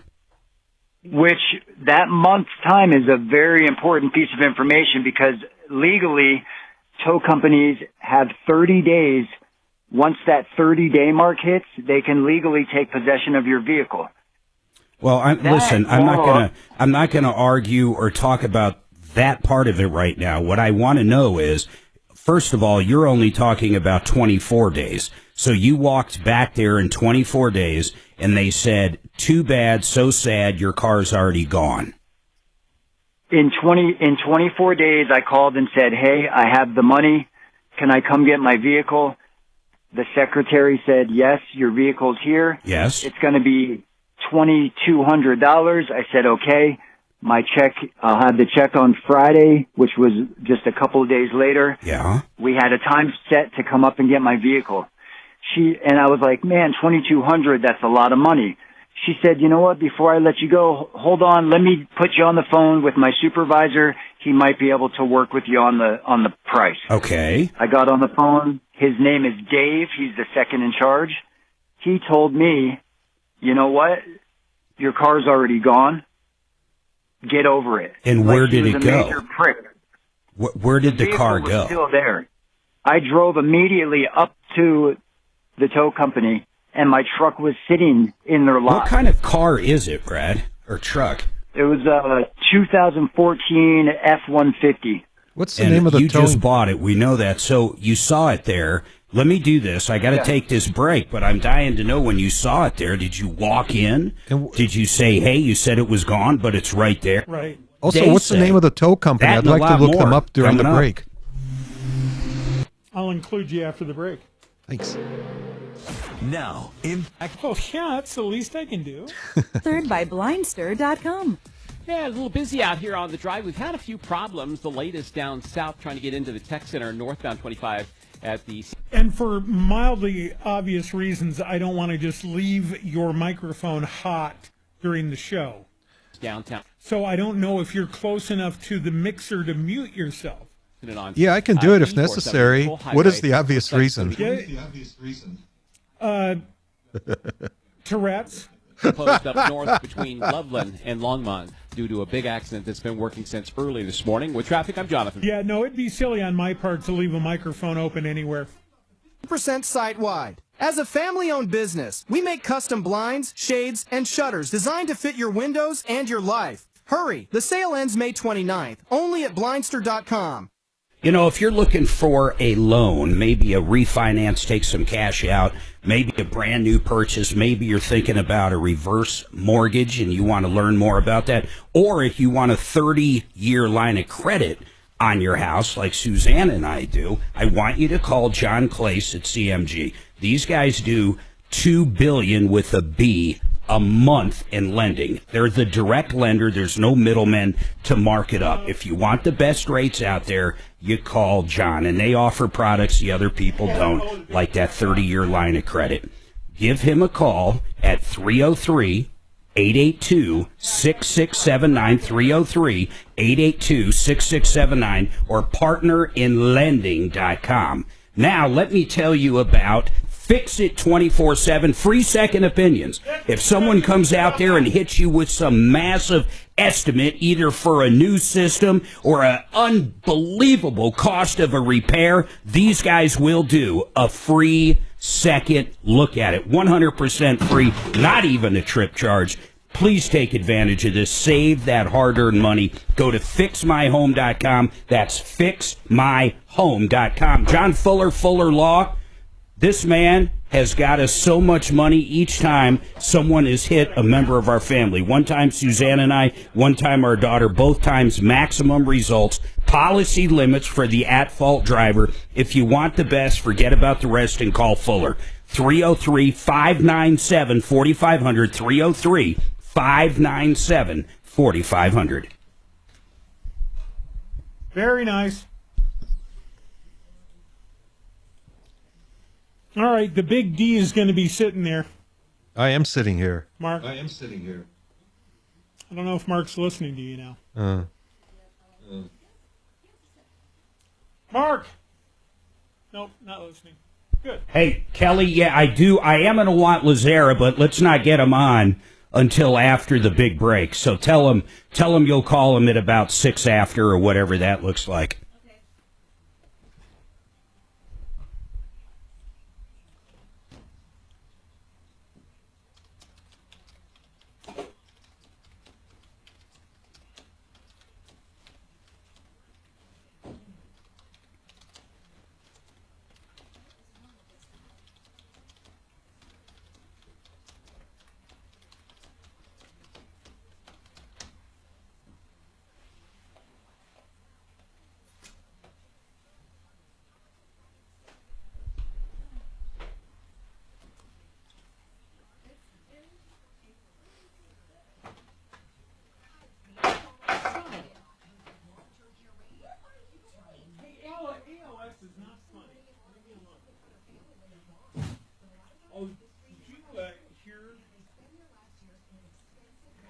The latest Neuralink patient is a guy with ALS. Did you hear this, Mark? No, what is it? The guy, they put the Neuralink into his head, and he's speaking through a computer, speaking fluently. That's in his own unbelievable. voice. I don't know how. He said something in the interview. He said, these are my own words, this is my own voice. I don't know if it was recorded before or somehow, I don't know. But he sounds much better than you and I. Oh, that's unbelievable, man. It's crazy. I'm looking at it right here. Neuralink brain implant allows ALS patient to communicate. That's unbelievable. And the guy was doing interviews. The third person in the world to receive it. Wow. That's unbelievable, man. Had this technology when Christopher Reeve was still alive. We'd still have a passable actor. That's unbelievable. And that's why the thing today about him leaving the government, and they're trying to make it sound like there's a riff. Dude, that guy focusing on one thing for 130 days is unbelievable. He normally laser focuses on something for 12 hours, fixes it, shoots people into space or brings them home, and then moves on to the next thing. It's you unbelievable. Can't do anything for 140 days. Are you kidding me? How about, I can't wait till these liberals, need a Neuralink once this thing's done. Give one to Nancy Pelosi. Maybe she won't sound drunk. She does need one. Yeah. I got it. It's a... No, it's... Oh, here we go. The free iHeartRadio app today. All right, 303-713-8253. 3 Martino, you have any questions?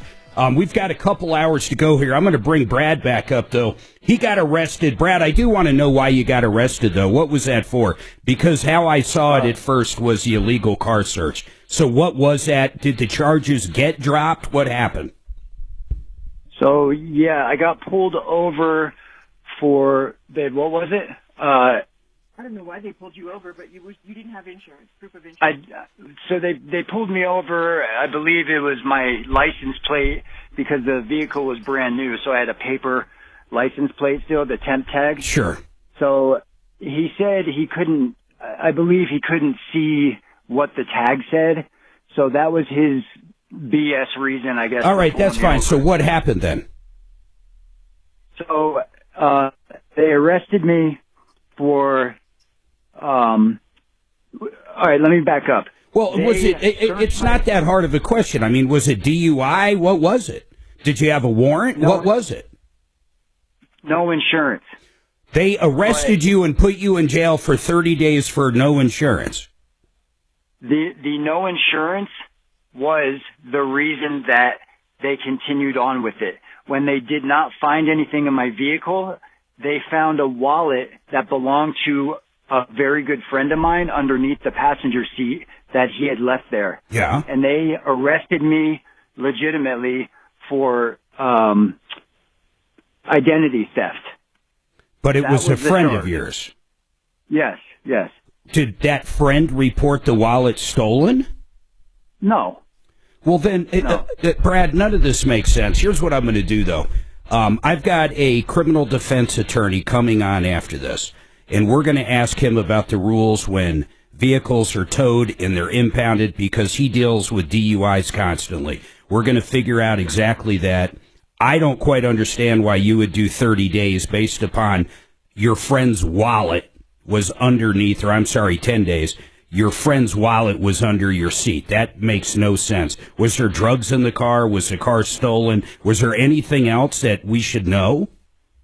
No, the car belonged to me. It was paid in cash from an inheritance that I received. I paid for Yeah, it. you It was my said, vehicle. okay, but I didn't mean did you steal it. I'm saying did they find something else wrong with the vehicle? And then why would you spend 10 days in jail based upon no insurance and that wallet? I don't get that.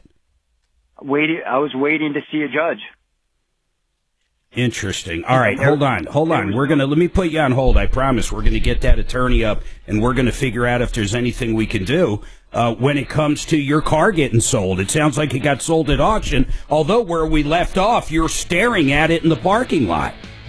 Wow. Mark's also got an issue with Social Security. I got 2 lines open. 3-0. All right, you're down, and then deal with Dragon when he gets in here. Everybody hold tight. Bye, Shannon. Thanks, man. Wow.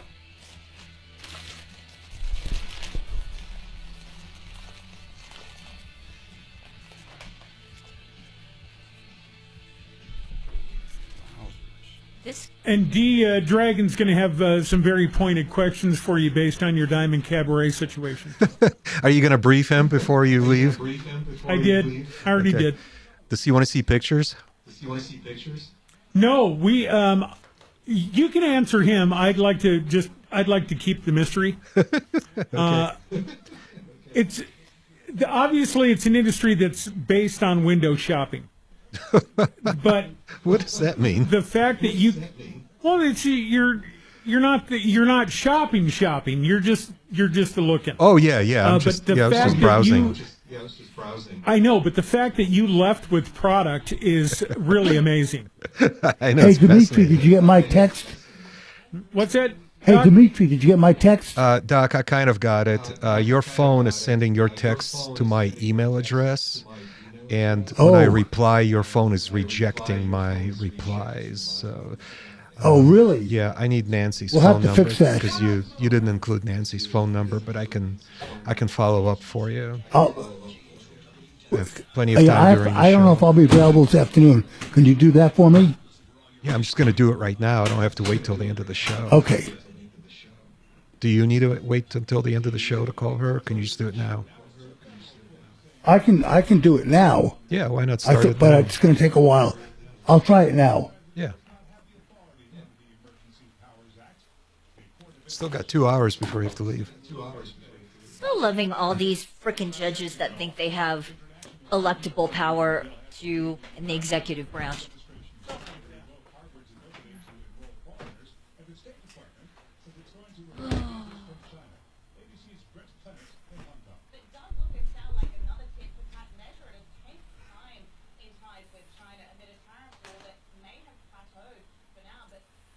uncertainty does remain, China has said it firmly opposes the move and urged the U.S. to pursue more constructive relations. Well, it's hurricane season now swirling in the Pacific. The season's first tropical storm, the A storm, and that is Alvin. This is ABC News. Alvin! In a trial that could last 2 more months, jurors are hearing sordid things from former employees of the once powerful Sean Diddy Combs. Most damning so far, the ex-girlfriend Cassie Ventura in that video of Diddy beating her. Stylish Deontay Nash saying he beat Cassie. Flying to a tiny little town tomorrow in Nebraska, man. I'm flying into this little airport on this little single prop Cessna Caravan or something like that. Well, I'm a little nervous about it, man. I looked up the damn safety rating of the airline. It sucks, man.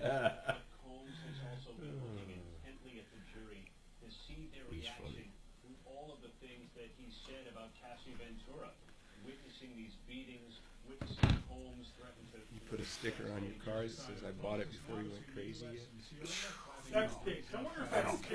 yet? I did have some nutcase leave a flyer right here in the circle up front on my windshield. I wish I had it. It was so weird. It had a picture of Elon Musk and a picture of Trump, and it basically was like, you know, fuck both of them. Oh, God. And they took it and they folded it and put it kind of under my windshield. That's the only thing. But they didn't do anything else. Didn't your car record a video? I could see where they downloaded it. Because they downloaded it. They did basically a screenshot of something on their computer and then printed it. And they had an AOL account. And it's like, it was just so bizarre. Did your car record a video of this guy? He ain't listening. He doesn't have his headphones on. You're afraid of your own people. Not only that, you're inviting the other side to come vandalize your that's card. What I'm saying. You just disclosed where you're at, right? Yeah. But who's messing with your car? You're more worried about the good guys than the bad guys, if you're saying that. Which is weird, yeah. Right? If you think about it, you're more worried a Democrat's going to mess with you than a Republican. What gets me though is some of these.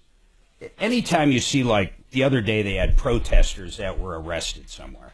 I forget where, but Well, there was hello, some, Joe. It's Kelly. Christians marching somewhere, and these anti-Israel people. Yeah, I can't go number every 2 time you anymore. look at someone arrested, Here's the deal. they have like pink hair, he was pulled over or it's a guy because he dressed had as a temp girl. plates They just never look and like normal cops society. couldn't see the temp It's crazy though. It's like And that, or they look couldn't so show angry. proof It's of nuts. Like they're insurance just because it was a totally black car. raging. There's And he nothing hadn't normal seen it about them. yet, or hadn't gotten it yet. Not really sure what the whole story is about that. But they decided to go ahead and search the vehicle. It is. It's and while they crazy were as searching shit, the Chris. vehicle, Crazy as shit. they It's, found a interesting friend's wallet underneath the passenger side that the friend had left there. So they also charged him with identity theft. And so It goes they, back to like we were talking because about he as couldn't see Neuralink. a judge, It's like, he was placed okay, in jail for 10 if this days. thing can fix your And now he loved can't one get that his can't car talk, I out mean, of, he's just going to say, fuck it, I ain't going to get that. And now I have It's told you the ridiculous. whole story. Okay, Yeah, what hang do on we for need me. Tom for? That's Well, he'll probably preface it. I don't know if I gave. What's that? the neural. Oh, yeah. It's wild as hell, man. They can strap it on apes. I don't know if they're technically apes or monkeys or whatever, but Most of these they can sit there and play video games, just pretty much staring at the screen, thinking of where like Pac-Man goes, or whatever the video game is. Yeah, and they'll sit there and literally play it. It's crazy as shit, man. It's like you can't make this shit No, up. the Springer one. Sci-fi. But who doesn't want a mother-daughter sitch? Well, It started out with a mom calling and saying she had squatters. Yeah, Turns out it was her daughter okay. and her son, and then turns out the daughter actually called in January about this. About her mom being a bitch? Yeah. Nice. And so we were able to get her back on the air, so the two of them kind of, On the air together? yeah. Woo! Bringing families together. The Martino Show. One squatter at a time. she's got kind of a crazy story, and she's basically blaming the whole thing on her mom. But there were a few things she said, like, well, I had a lease, but I never actually paid anything because I was unemployed and I didn't have any money. And I was just, I was trying to help her because she had just had open heart surgery and been in the hospital for 45 days. So pay your mom like you said you would. And so then she drops the bomb of, I was just trying to protect my inheritance. So you need to do something by paying your mom. Thursday at 4. Are you tired of all those reckless drivers terrorizing people on the roadways? Is it time for Colorado to make reckless driving a felony and send repeat offenders to jail? Join me at 4.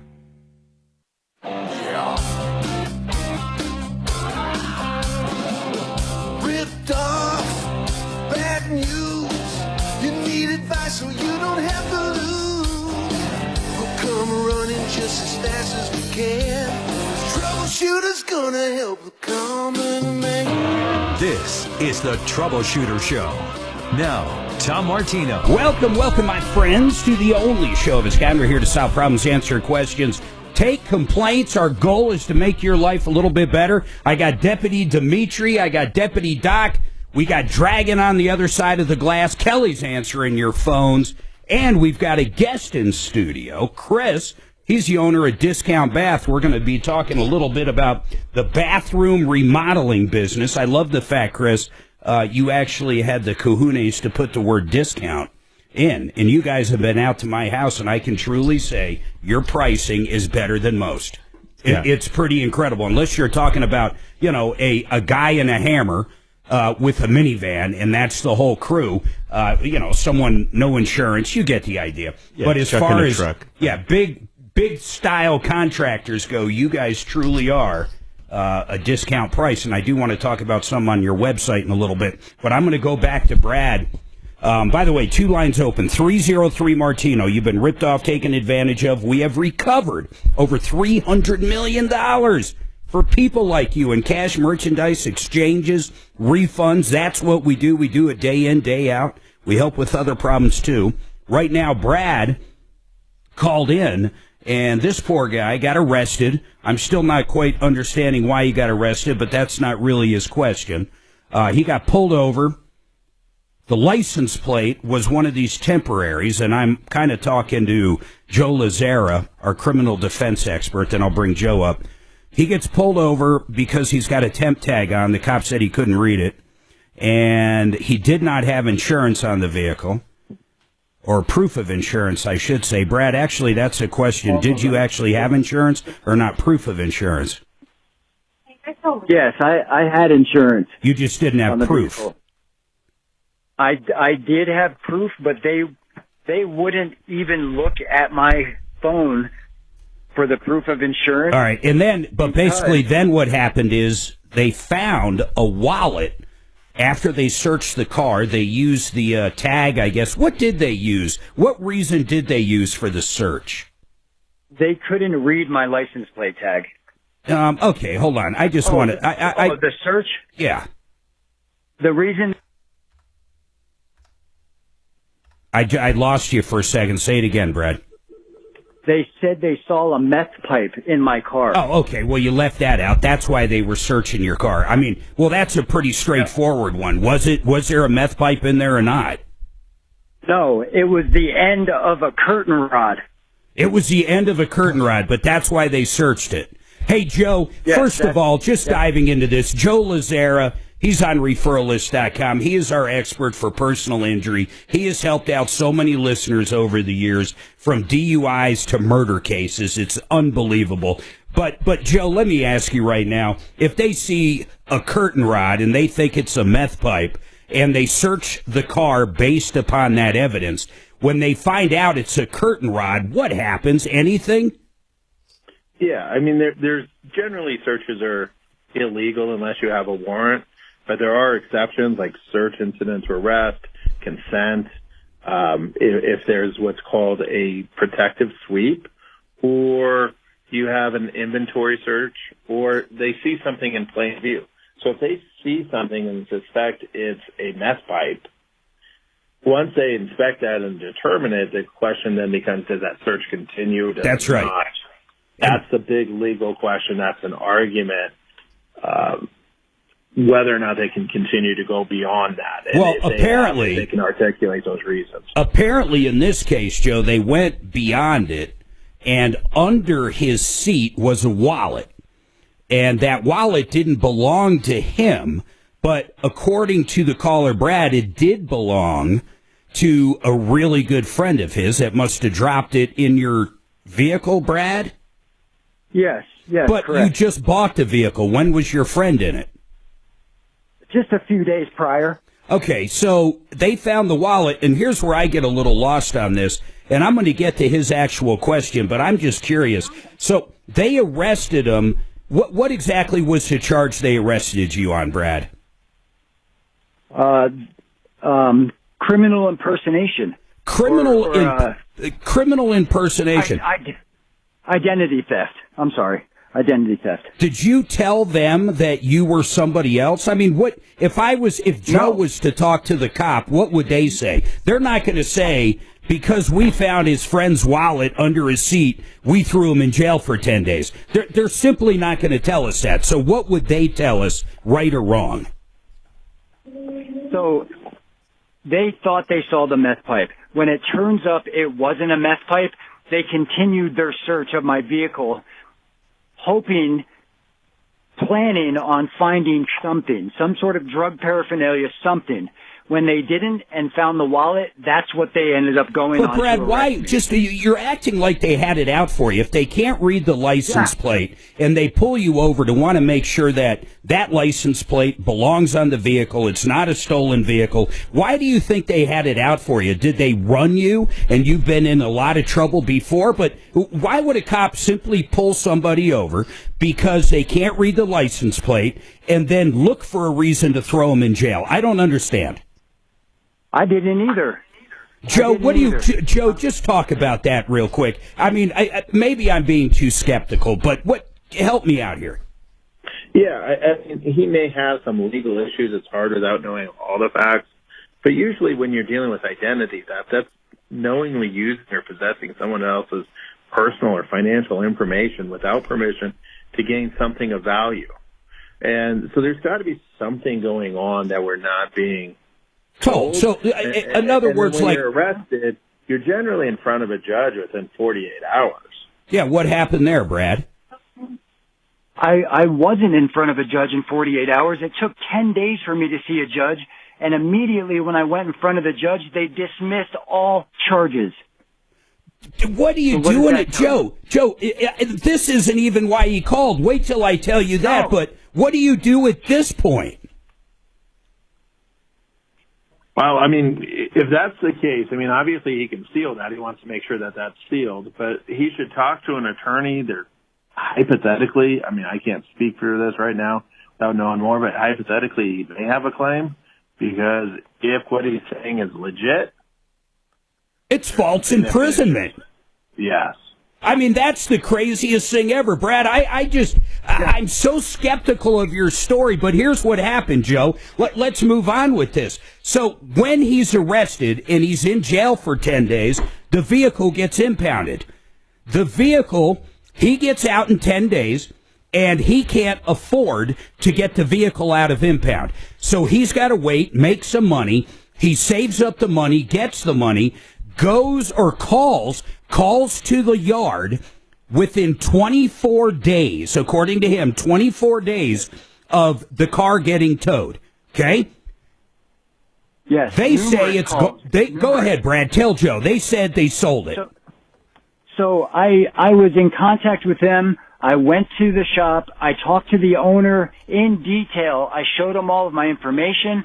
I was in contact with him over the phone, letting him know I was working, I'm making the money, I'll be there shortly.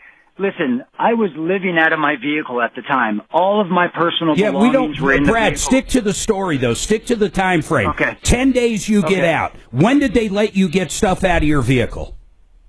Day 11. Day 11, Joe, they let him get stuff out. So apparently he could prove some way that it was his because they let him in the vehicle. Then he calls up at the 24th day, right? Yes. And what did they tell you? I had plans on coming back to get my vehicle. They all knew that. The owner of the company knew it. The owner of the company disappears. He goes on vacation to wherever. Nobody's telling me where the owner went. Day 24, I call and say, listen, I have the money. I'll be there on Friday when I get my paycheck. The secretary said, yeah, your car's here. It's going to be $2,200. We'll see you on Friday.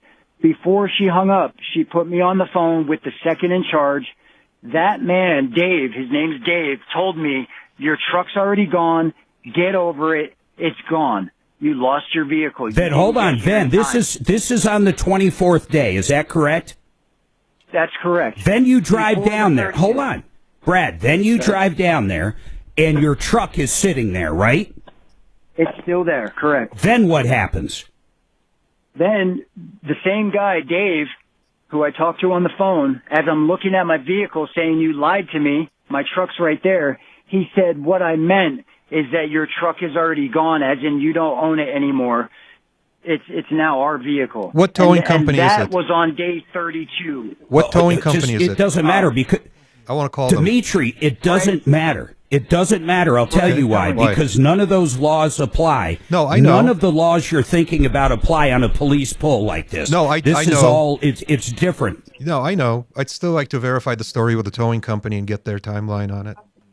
I got you. But Brad, finish up. So they're telling you, you're staring at it. They're saying they already sold it. They already sold it. He said, all of my property is gone out of the vehicle. I have voice recordings of them saying that they gave my stuff to all the employees at the lot, which that's besides the point as well. But there's a lot more money missing right there. And that's it. Like, they basically told me get off their lot. And when was this? Now I need to know this, and I want Joe to talk. How long ago was this? When was that 24th day? Like last week or a year ago? What are we talking about? No, we're talking like a year and a half ago at this point. Oh, my God. Well, how would we ever verify? Why didn't you lead? Why are you calling a year and a half later, Brad, for the life of me? Listen, I went to the judge, and I have a court order with a court case stating, I'll read it to you right now. Release the vehicle to Brad Kozat, my name, immediately, granted, from the judge in Teller County. I have a court case, granted, release. When was that? When I went to, this is November 3rd, 2023. Keep going. The reason it's taken so long, Tom, is because I've exhausted so many other Brad, avenues. when you brought that order to the impound yard, what did they do? He laughed at me and said, "Get off of my yard, or I'm calling All right, the that's cops." it. Now hold on. Now I just want to hold on, Joe. It's a lot to absorb. Let's take them at face value. What would you do? I mean, clearly, if what he's saying is true about the impound lot, I think they broke the law and there's some legitimate issues. The drawback is it's a year and a half later. I don't know off the top of my head the statute of limitations. I would have to look into that. Yeah, I would assume it's probably 3 years as well. But, I mean, who would he hire to go after this? There's so many problems here. I mean, you're talking about, first of all, should they thrown him in jail for 10 days? And then they drop all the charges and the guy ends up losing his 2015 F-150. I mean, the whole thing's insane. It's so hard to believe it went down this way, but you know what? These stories happen. Yeah, it does sound insane. I mean, tell him to give us a call. I'd be more than happy to chat with him. And if not, I could refer him out to somebody who might be able to handle that. I would want to verify all these facts. And that's the main thing is the verification. Hold on, Joe. I got to take this break. I wanted to ask you a few generic questions. Brad, you stay on the line. Do you have a minute to hang, Joe? Yeah. All right, hold tight. 303-713-8255. Got two lines open. Holy moly. I mean, if that story's true, it's crazy. What he should have done is let the cops come when the guy was going to threaten to call Mark, the cops. stick with me.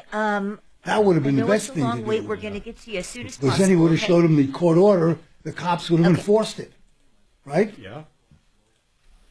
I mean, Can you imagine? So, Sounds like you get accused of having drug paraphernalia. It's a curtain rod.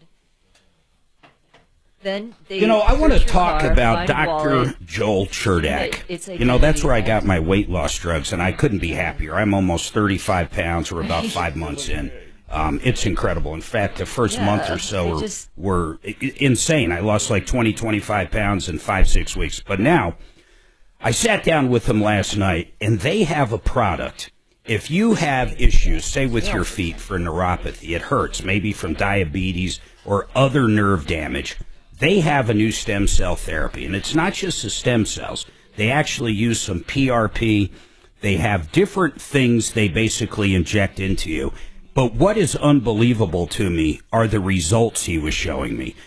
9 out of 10 people have remarkable results. The pain's gone, which is so hard to believe if you've tried things in the past. But I want you to give him a call and talk to it. If you're done and sick and tired of dealing with neuropathy and especially the pain associated, you need to check these guys out. Go to denverregen.com. Call up and talk about neuropathy with them. See if it's right for you. They're great guys. They've treated a lot of people that listen to the show. You're going to love these guys. And hopefully they can get you out of pain, but they can go over everything with you. Now, Sheridan Auto Tech, Uncle Kevin, maybe you just need a great place to bring your car for oil changes and tire rotations and alignments. They can do all that. But if anything breaks on it, they have some of the best technicians around. They can fix anything, including electrical problems. They can replace entire engines, transmissions. There's nothing they can't do. SheridanAutotech.com. Uncle Kevin's in studio with us all the time. In fact, he'll be here tomorrow. SheridanAutotech.com. Vestera Investments, they teamed up with Wave 8. You got to check these guys out. They find hot pockets around the country of up-and-coming economies, and you purchase property there, and they rent it out. They find a management company for you. You collect the rent. Then, as the property appreciates, you sell it, and you make the big bucks. Listeners making over 40 to 50% annual returns. Check out all the information, VesteraTurnkey.com, VesteraTurnkey.com.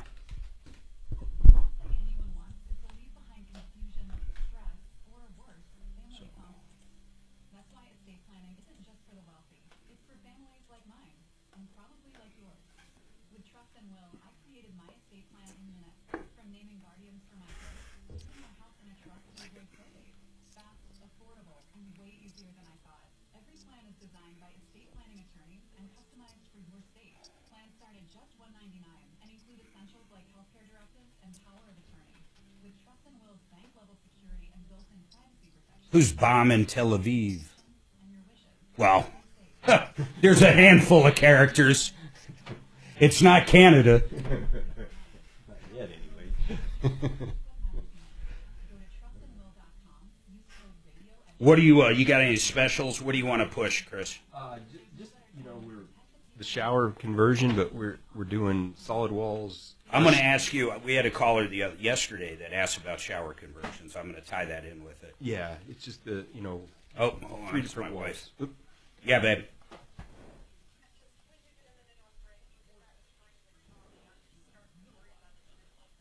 Oh my God! All right, bye.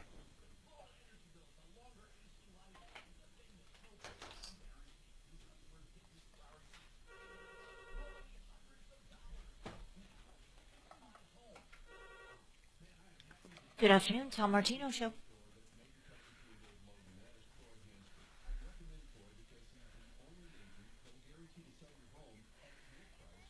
Okay.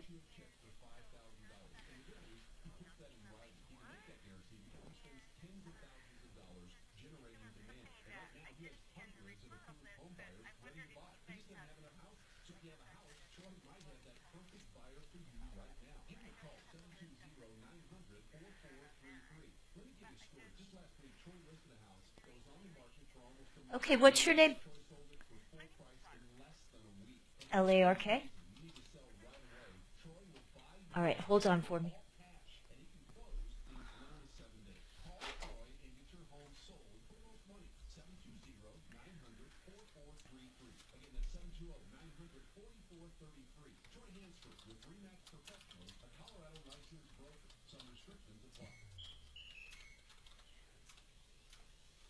Sarah Spain for iHeart Women's Sports, presented by Elf Beauty. Chicago Fire still looking for their first win of the season as they take on the Dallas Wings tonight at 8 p.m. Eastern.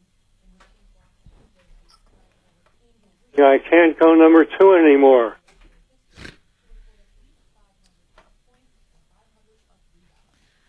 Such an instigator.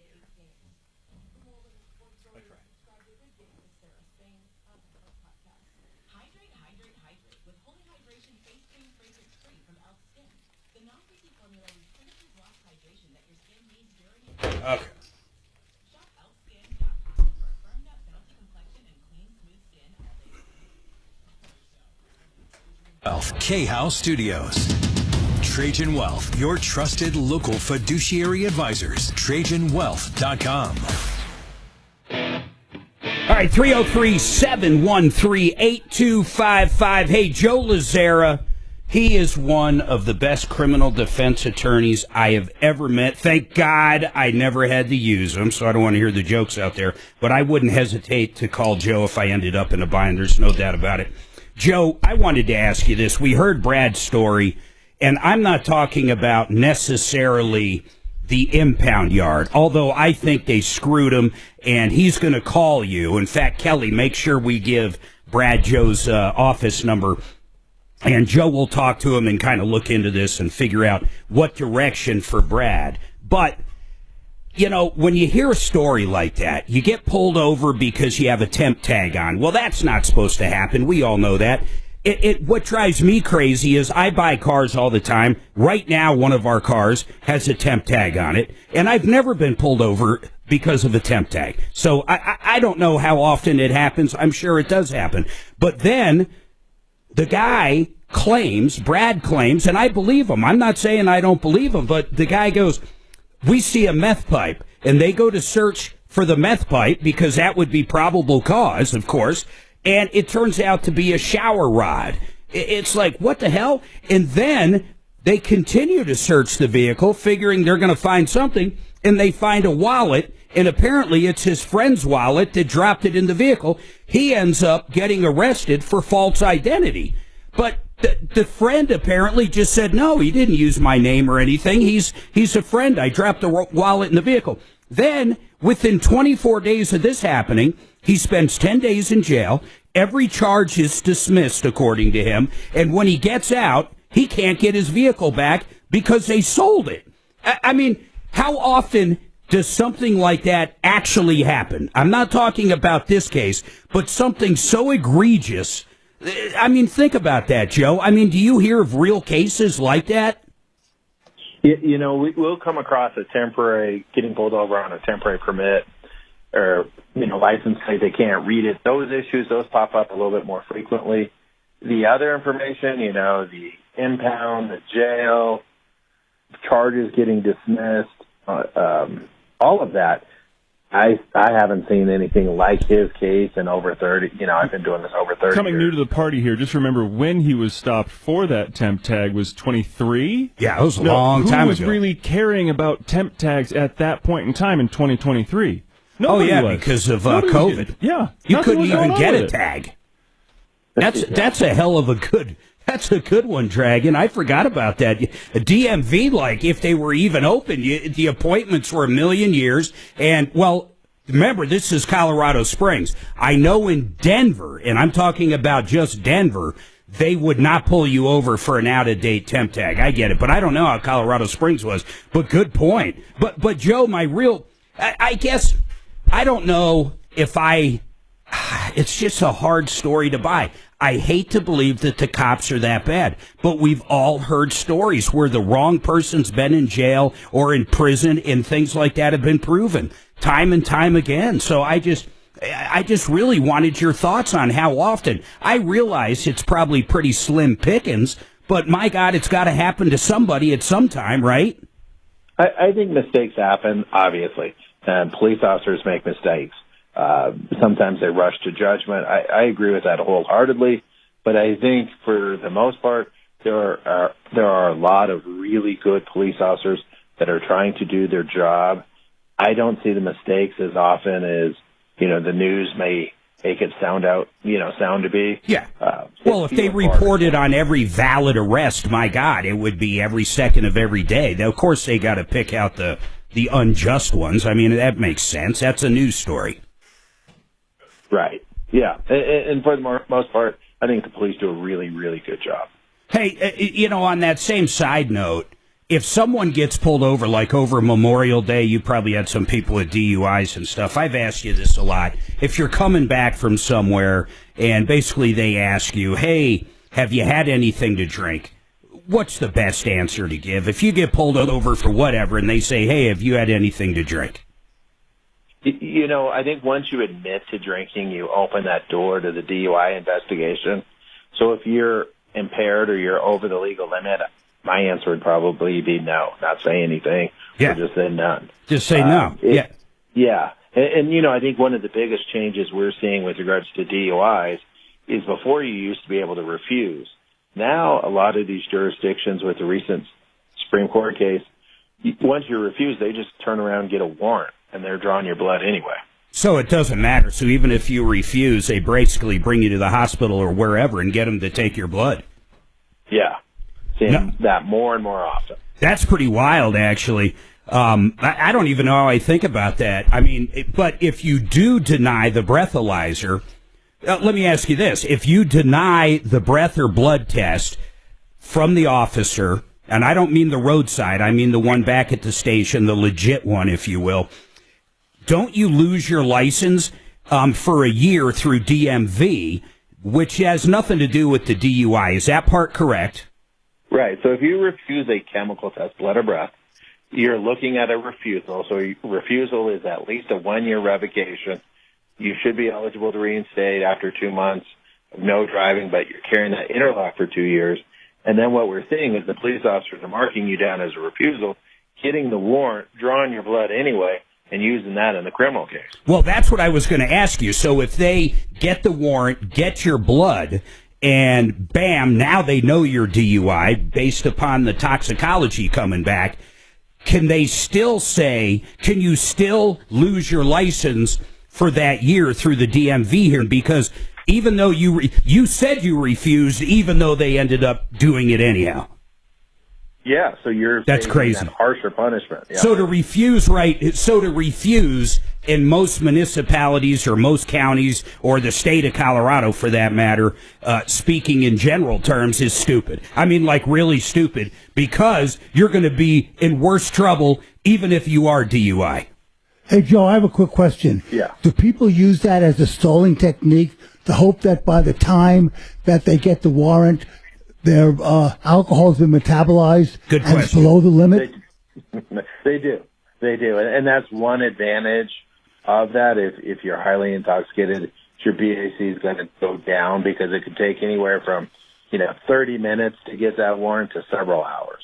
Well, how long on average do you think, if someone does refuse from the get-go, how long, if they had to go through the warrant and everything, would be an average time? Would it be like 2 hours, Joe? It's at least probably an hour and a half. Okay, so at that point, how, for the typical person, whatever that means, how much does that drop down in an hour and a half? In other words, if their what's the legal limit? 0.8, 0.08, 0.008? Yeah. So how much? Let's say they're at what would that be, like a 1.2 or whatever? In an hour and a half, would that drop down below the legal limit? Most likely. No, I mean what you're really looking at. I mean, you're losing about 0.015% of alcohol for every hour, maybe a little bit more, 0.02. Oh, you'd have to be borderline for that to even take effect. That would be a horrible way of thinking. Then I'm going to go ahead and refuse a breathalyzer based upon this thing dropping by a half a point, which means you're probably lit as hell, right? Yeah, I mean, does it sometimes help? Absolutely. for the most part, it doesn't make much of a difference. But it never hurts. Well, yeah, it does hurt because you're refusing, and then you lose your license, period of end of story for a year, and you're still facing the DUI criminal charges.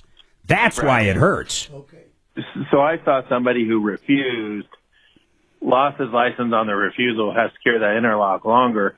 Ultimately, they got the warrant, drew his blood.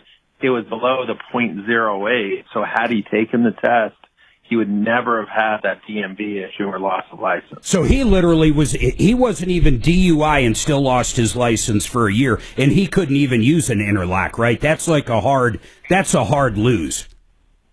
Yeah, so had he just taken the test, he would never have had the interlock. Because he refused, he's required to carry that interlock for 2 years. That's crazy. Hey, Joe Lazzara, you guys, I know, and when I do your spots, I always say this, man, you're incredible. You have helped out so many listeners. People, I'm going to give the number out. Put it in your phone, but it doesn't matter. And I'm not kidding around. Domestic violence, child abuse, DUIs, murder, anything. If you're accused of a crime, you need this guy. And Joe, people think I'm crazy. I've always gotten emails saying, hey, you say Joe knows all the DAs and judges. Tell me that's not true, man. I know you know them, but my point is, if the judge doesn't respect you, if the DA doesn't respect you in that courtroom, your chances as an attorney cutting a deal, it's just a lot harder. Relationships count, correct? They do. Relationships count in everyday life, and it's no different in the judicial world. No different at all, which is crazy, man. People go, well, it's not fair. The law's the law. No, it's just like anything else. If Joe knows the DAs and Joe knows everybody in that department, for example, Douglas County or wherever you are, Denver County, think about that. You want someone that has a relationship, a rapport with the people charging you if you're guilty so we can get the best deal. It's simple as that. Joe Lazzara, I appreciate you coming on. And Brad, Kelly's going to give you Joe's number. Call him up. And I'm dying to hear back from you if you want to go after those guys. And, those guys meaning everybody involved in that crazy case you had. Joe Lazzara, 303-429-6200. And also don't forget on things like DUIs, this guy does flat rate pricing. 303-429-6200. Mark and Lark, if you can believe that. Hold tight. You're next. Mark and Lark. Number is 303-429-6200. Yeah, no problem. Thanks for calling. You too. God, good luck with that, dude. It's terrible.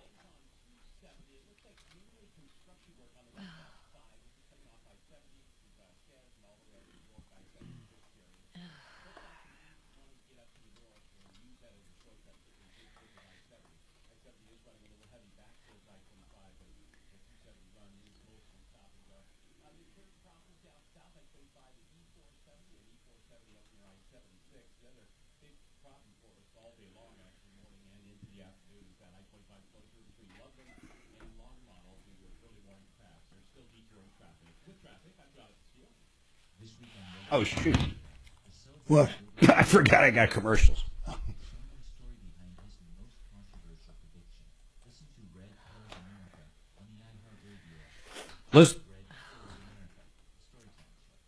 Listen, I want to tell you guys about CMG. You're going to hear a lot of lenders out there advertising, nationwide ones. You're going to hear about local guys. You're going to hear all kinds of lenders starting to advertise. In fact, you already have. CMG is the direct lender.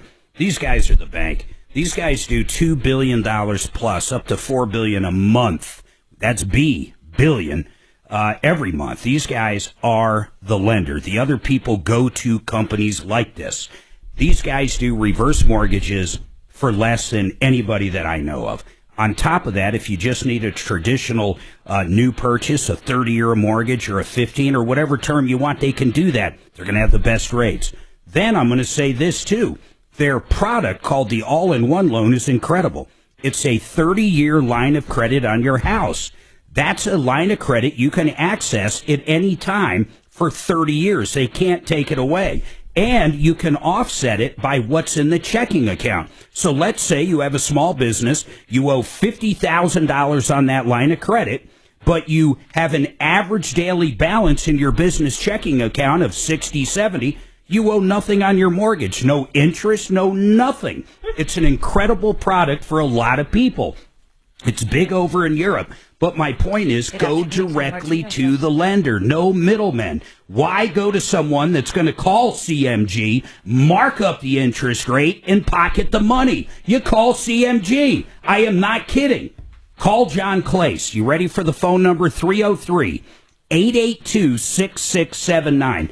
303-882-6679. John Clace, 303-882-6679 or partnerinlending.com.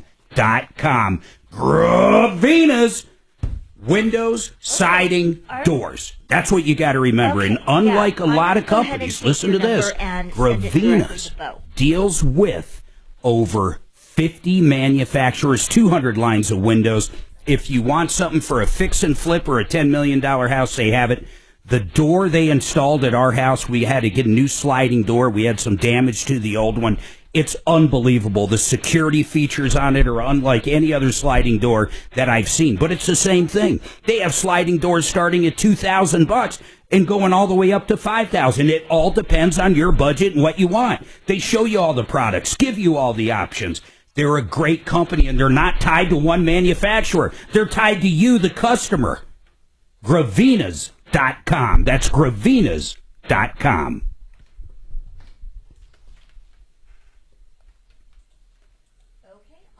I'll let Bo know, okay, Art? Thanks for calling. Chris, I promise I'm going to get to you big time, brother. It's all right, man. About 16 times. I'm having a morning anyway. What's that? Oh, I said I'm having a morning. I'm taking care of. Okay. Fun stuff. All right, Art. Well, I'm going to pass this along, okay? So you take care. Have a good weekend. Okay, bye. Let me guess, the watch guy. Was that the watch guy? It was, yeah. Oh, man. What did he want now? He called 5 times yesterday. Wow. But he doesn't want to go with Marc Mager. Here's the problem. Yeah. He heard Deputy Bo's call, and he thought it was just a regular caller. So when I explained to him that Bo would most likely be in here today, Bo is not. Something came up. Why don't you have Bo reach out to him? That's why I got his number. Perfect. But, again, it took him 5 minutes to get to his number. Yeah. Did he tell you how he used to haul audio equipment in the 50s? Oh, he said that on the first time I talked to him. It's like the craziest thing. I've never heard someone repeat the same stupid thing a million times. And I've heard a lot of people repeat shit. Did he tell you about the ceiling fan that fell off and almost hit a baby? I wasn't lucky enough to hear about that one. Okay, well, Do you want me to call him? Consider yourself saved. You know what? Not only do I want you to call him, D. Yeah. Do you want me to go over there and pick up the watch?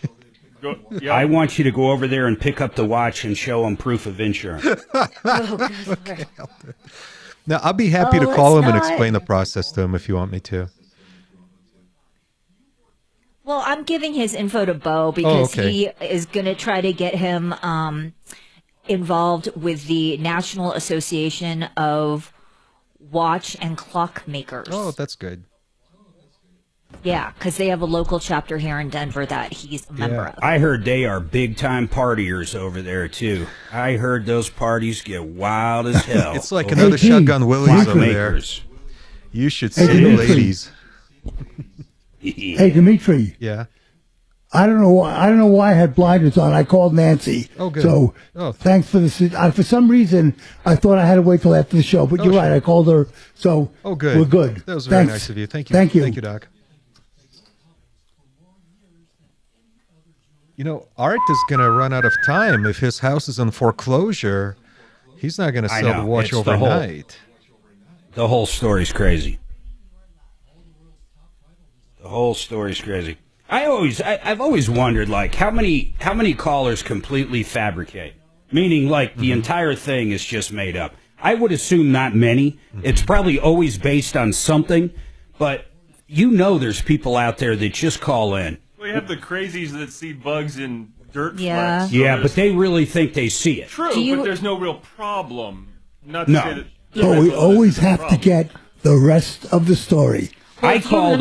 Remember the guy who used to call in from prison all Yeah. the time? He was Dane? good, actually. Dane? Yes. When I was 14, I called into Dr. Laura and said that I got my girlfriend pregnant and I was afraid to tell my parents. Online at khout.com. All right, 303-713-8255, 303 Martino. You know, I was just telling Kelly when I was 14, actually, I think I was younger than that. I've been a talk radio junkie forever. Dragon, are you a talk radio junkie, or like when you're in the car, do you listen to music, or do you listen to like your favorite podcast, or do you listen to AM? When I worked down on the FMs, I would float around all those different stations and figure out what the competition's doing. But Sure. now that I'm up here on the AM side, yeah, I do tend to listen more as to whatever else is going on, see if I can figure out what to do better. Growing up, my friends would be listening to music. I just fell asleep listening to talk radio, and back then it was TalkNet. It was, you had Dr. Laura, of course, but then you had Bruce Williams, Sally Jesse Raphael, all these people. But I remember one time when I was pretty young, I was in middle school, and I called up Dr. Laura, and I told her that I got my girlfriend pregnant and didn't know how to tell my parents. It was complete fabrication, but I always wanted to be on the air after listening to a talk show. But the part of the story that's absolutely insane is my uncle, who lived in New York. We lived in Oklahoma at the time. My uncle that lived in New York heard the call because he loved listening to Dr. Laura, recognized my voice, and called my parents. Wow. Tell me that's not the damnedest thing. Fantastic. Yeah, fantastic. It's like, I wasn't in any trouble. I mean, what are they going to say? I mean, it was like, no, I just had to convince them no one was pregnant, which wasn't hard to do because I didn't even have a girlfriend. So, I mean, that wasn't that hard, but I don't know. Okay, so let's go to Mark. Mark, what is going on with you? What is your question about Social Security or your issue? So I have my mother-in-law has lived with us for about 5 to 6 years total. But about 2 years ago, she went to live with her other daughter, just on the other side of town here locally. Got it. And when she came back, all of a sudden, well, how come your Social Security checks are half of what they used to be? I'm not positive on the dollar amounts. I think it was like $1,100 that she would get a month, $811, something like that. And now she comes back 2 years ago from the sister-in-law, and she's only getting checks for $500. Is the sister-in-law a caregiver and she's receiving the money? No. Where did it go? You must have done some research. I am not the one necessarily. It's my wife, and we've got into a discussion last night. Why is this happening? I mean, I don't need the money from her. It's not like we're getting the money and doing anything with it. She lives in the basement. So you're wondering what happened to it? Yeah, it's her spending money, so she has some money to go do things, whatever. You can log on, but now she's only getting $500. Yeah, sorry. Now she's only getting $500 a month. Or like, what's going on? So they call up, spend 3 hours, get through to Social Security. Oh yeah, that's wrong. You should be getting this, and we can backdate that, and you'll get all this money. Good. Okay, well that's been a year now. They've been doing that, and she says every time they go, that's what they say. But then it never happens. They call back, spend 3 hours waiting, talk to somebody. She said, no, we have the notes, we have the names of the persons we talked to, what dates, all of that, she says. And it's like, so is there an advocate, somebody we can go that we can call? It doesn't take 3 hours to talk to every time you want to talk to somebody? I would make an appointment at a local office somewhere in Denver. There is one for sure. Depending on what area you're in, you can search on the Social Security website. But I would go down in person. They're going to have the ability to pull up all the notes and everything going on with this. I do have a question, though. When did her spouse pass away, if she even had a spouse? Oh, God, decades. Okay, decades ago. So it's not going to be like she converted to spousal benefits. What I'm trying to figure out is what kind of mistake could have been made, and what are they telling you guys? Are they giving you any information? They acknowledge that it's wrong, and I get they can't fix it, but are they telling you what happened, why it did cut in half? Did she apparently, or did they think at one point she owed money, or she was getting too much money, or what? No, it wasn't anything like that. I don't know what the sister-in-law did. It's a family thing, and I'm going to stay out of that argument. But wait, Mark, the sister-in-law, you're sure the sister-in-law isn't getting any money out of this check as a caregiver? You're sure of that? Yes. Okay. It's so odd. I can't think for a million years why it would happen, but my God, the government is so huge. Why do you even think the sister-in-law then would have anything to do with it? She said so. She had somebody who said she worked for the Social Security and she's an advocate or something, and they were trying to do it and it got screwed up and they dropped her fees. It's like, great, marvelous. Yeah, you got to listen. Just get down. I don't know. You and her need to go down. Not just her, not just you. You and her need to make an appointment. You got to carve the time out of your day and get down there with her to the office and understand what's going on, because something is amiss. I still would like to know where that money's going. Maybe you can figure it out. To me, I keep going back to caregiver, meaning it might not be your sister-in-law, but maybe whatever she did diverted some of her check somewhere else. I mean, something happened. And you've got to get down there and get it figured out. And when you do it in person, it tends to work a lot quicker.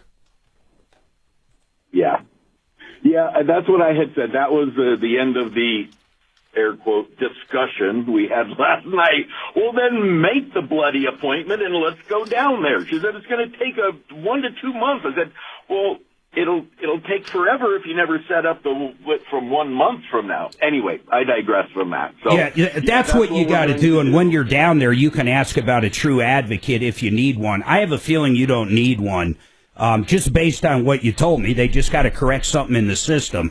But get down there with her and do it in person. It's really not that hard to find an appointment. If you're willing to drive a little bit, Denver's probably extremely busy. Not a problem. Yeah, compared to Colorado Springs or somewhere else. So just get that figured out. Now, listen, we've got a lot more going. We got another hour up. Lark, I promise you're up next. Apparently he's got some roof damage, so we know a ton about that. And I'm going to have some lines open. I'd love to hear from you. 303-713-8255. By the way, OneClearChoiceDoors.com. They have got places up and down the Front Range. It's a great company. Anything to do with garage doors or openers, they can fix it, sell you new ones, install openers. You get the idea. OneClearChoiceDoors.com. I assume we're to the end. Yeah, most likely. No, you know what? We have tried to get angels because we have a lot of people on the staff, and we just what I'm saying is can't get a Social Security angel. And I will tell you, all the people that we've taken calls from in the past, Mark is not lying. It does really help to just actually make a physical appointment, take all of the documentation down there, and then they can also corroborate it. Because you never know what you're getting when you make a phone call. You're probably going to a call center in the Philippines. Who knows?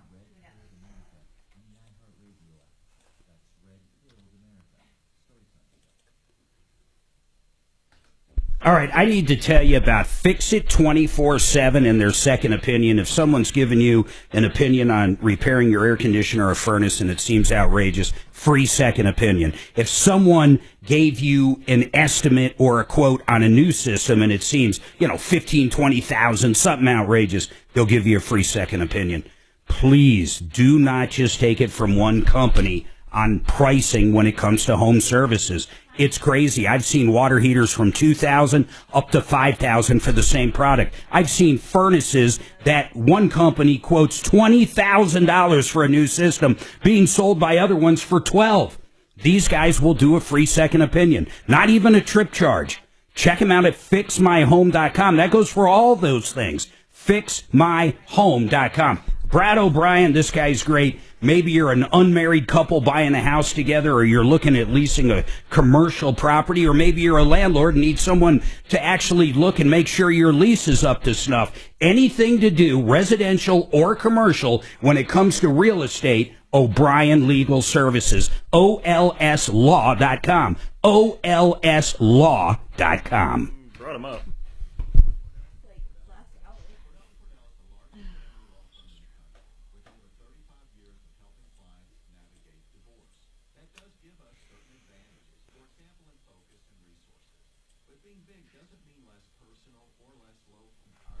When I start talking about, I don't even know why I did that. When I start talking about Excel, which most likely will happen, I'm going to want you to send me a clip of it, would you?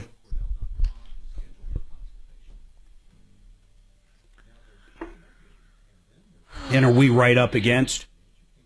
Yeah, we're done. Okay. Oh, it's Dimitri's there.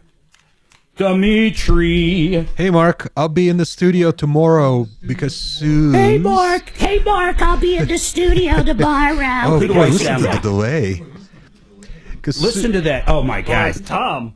That's Tom. The delay at that office, it is absolutely insane. No, I was following up on your, hey, this is Dimitri, I'll be at the studio tomorrow. Suze asked me... son of a... Suze texted me yesterday, asked me Let's to come see. in, so I'll see you tomorrow over there. Here, say something. When I hear it, I'm going to start counting, and then we're going to know how long the delay is. Okay, I So just go said ahead. something. Well? I just heard it. Which part? That part. Okay, I still don't know what you just did. Soon as I hear what you're saying is what I'm doing. Oh. So it's about 4 seconds? Oh, my God, that's You huge. just said, oh. Yeah. Man, I wonder if it's going there by carrier pigeon or something.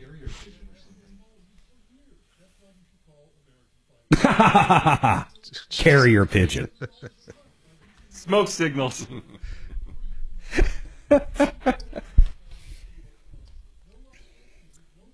He hit a brick wall, huh? Yeah, it just kind of faded a little bit. I think he's super dehydrated. He kind of looks dehydrated, you know. 2 hours is, I mean, that's a lot coming off that. He's got to understand that surgery just kicks you in the ass, man. Yeah. His brain is like, nope, got to get up, got to go, got to do, got to go, got to do. Yeah, that's he- just Tom. he He's way been that pushed way since he was 1. Yep. Yep. I think he'll find the appropriate equilibrium one day. Yeah. Yeah. Now, if only Doc could.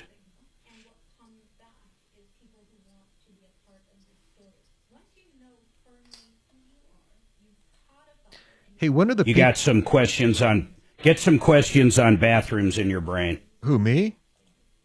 Yeah. Okay. I'm going to talk to Chris next hour. Yeah. I do have a question for him. I'm going to ask him what's the super fanciest toilet he's ever seen. Is there a toilet that can do the reach around? No. No reach around toilets yet? No. Gross. Okay. But there is a $12,000 toilet. A $12,000 toilet. Kohler. That better. What does it? Well, don't Lights tell me. up. Is there a toilet where I don't even have to push? Yeah, no, that would be. It just sucks. The best thing about our fancy toilet, it does all the shit, but that's funny, all the Pardon shit. the pun. But I don't use any of that. First of all, I just don't like it. It's like whatever. But I do love the heated toilet seat. That is the bomb in the winter. In fact, anybody out there, even if you don't want all that other crap, like this wand comes out, it'll spray you wherever you tell it to spray you. It'll oscillate. Is it warm? It'll do whatever. And all that shit, it's like, that's just a little too much for me. But that heated toilet seat, baby, that is the bomb. Especially in the winter, in the middle of the night. Yep. That's a Same little... with we got heated floors. I love the heated floors. Heated love floors it. Dude, that's gross. Heated the heated floors are the seat, best. The heated seat will make me think that reminds me of when somebody else just recently sat on this toilet and it's still warm. You guys remember those old... I want to do this shit on air, but my grandparents had the nastiest toilet seat ever, and it had nothing to do with what they did. It was their guest room, but it was like soft There's the and little cushy cushiony. ones, the spongy one. Yeah, the spongy one. Oh. And it's like, no, it man, gets worse. what goes into there? Then that vinyl gets cracked and it pinches your skin when you're sitting God, on it. Who the hell? You can't even find those anymore, can you? Those vinyl things? I'm sure they're outlawed. I don't know. I haven't looked.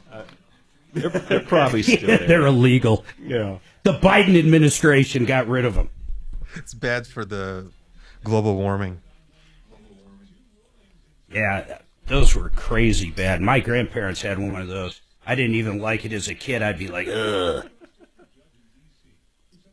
They had, so their house, until the day both of them passed, they lived in the same house, raised 7 kids in that house, and they had their bedroom and 2 other bedrooms, 7 kids. Later on in life, they added a bedroom, and the whole house would be about the size of K-Talk, where you are there, and here. I mean, that was it. It was probably maybe 1,200 square feet. And it's so amazing thinking 7 people survived in that house together. Yeah. Nobody killed each other. Yeah. Good old Catholic family, man. Lots of kids. My mother tells stories, or actually my dad does, when he'd go over there for dinner. His family was the opposite. There was 5 of them, but they were kind of really strict. And, you know, you watched your P's and Q's, and you always said please and thank you. And my mom's parents, completely opposite. He'd go over there, and if he went over there for dinner, man, you'd have to dart for the food, because the second, before it's even put on the table, everybody's grabbing the chicken. Right. So he'd end up a lot of times like not even eating, unless if, you know, one of the parents made one of the kids give up a piece of chicken.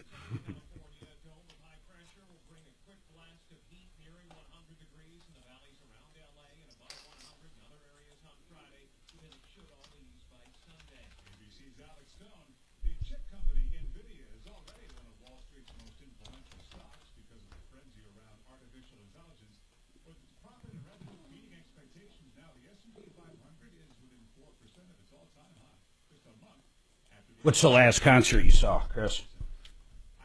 We just went to another Led Zeppelin cover band a couple nights ago. Where was it? At the Paramount downtown. What were they called? They called themselves Shine On.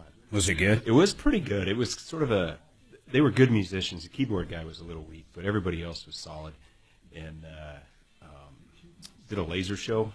I'm sorry, it was a Floyd cover band. Sorry. Floyd. yeah. It was good.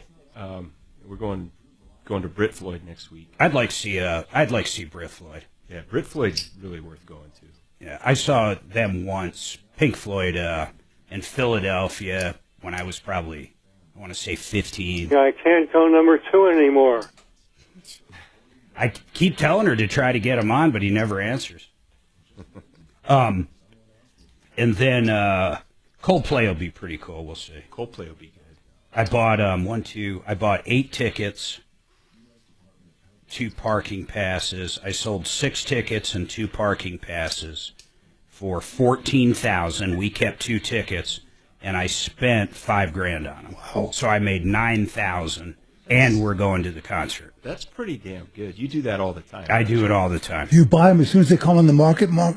I got a guy at Allegiant that calls me the second they get something booked. So like those Coldplay, I bought, I think a year ago. Yeah, and it's finally coming up. I wanted to sell the last 2, but Suzanne really wants to go, so that's cool. We made enough on him. It's like, I'm not going to bitch about it. Yeah, $9,000 is a pretty good deal, and tax-free. Yep. Same with, not the Metallica we just went to. Those were all friends, so we just divided it by 14, but the Metallica right after COVID, so like 20, 21, 22? Yeah, 22 or 23, they hit Allegiant. I tripled on those, too. That was a real good one. How was Metallica? It was great. We just saw them 2 nights, man. It was absolutely phenomenal. They are so tight. They play as good live as any band I have ever heard. They are so tight. I mean, they've been playing together forever. Yeah. And they're in great shape. Nice. Just great shape. I mean, it's remarkable. It's like a requirement to be in his band. Yeah. I don't think I can name one Metallica song. The big one would be, it's played at almost every stadium at some point, Enter Sandman. Yeah. Master of Puppets is, they've got a lot of big ones, but Enter Sandman, if you go to sporting events, you've heard it somewhere. In fact, who is it? Virginia Tech, one of the college teams, they play it every time the team comes out. I think it is Virginia Tech, and the entire stadium sings it. Oh, really? Yeah. Oh, nice.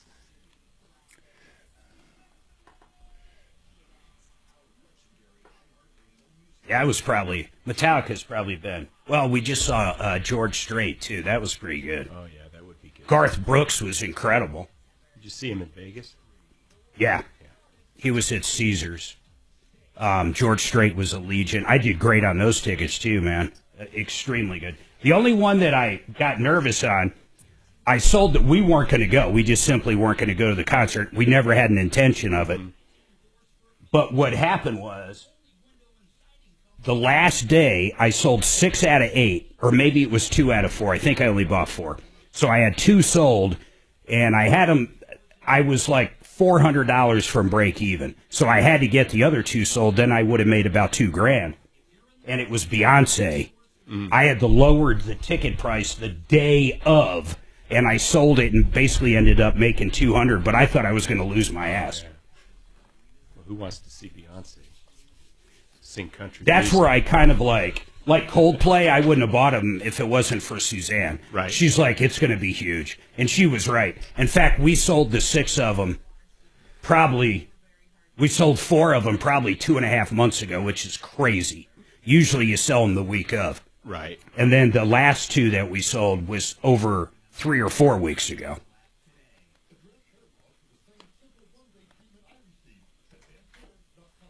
When joining the conversation becomes difficult, use the talkback feature on the iHeartRadio app. Just tap, record, and send, all within the app. Get out there and be heard. To Denver's talk station, 630 KHOW.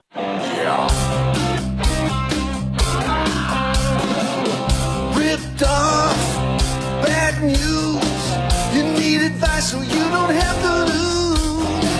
We'll come running just as fast as we can. Troubleshooter's gonna help the common man. This is the Troubleshooter Show. Now, Tom Martino. Welcome, my friends, to the only show of its kind. We're here to solve problems, answer questions, take complaints.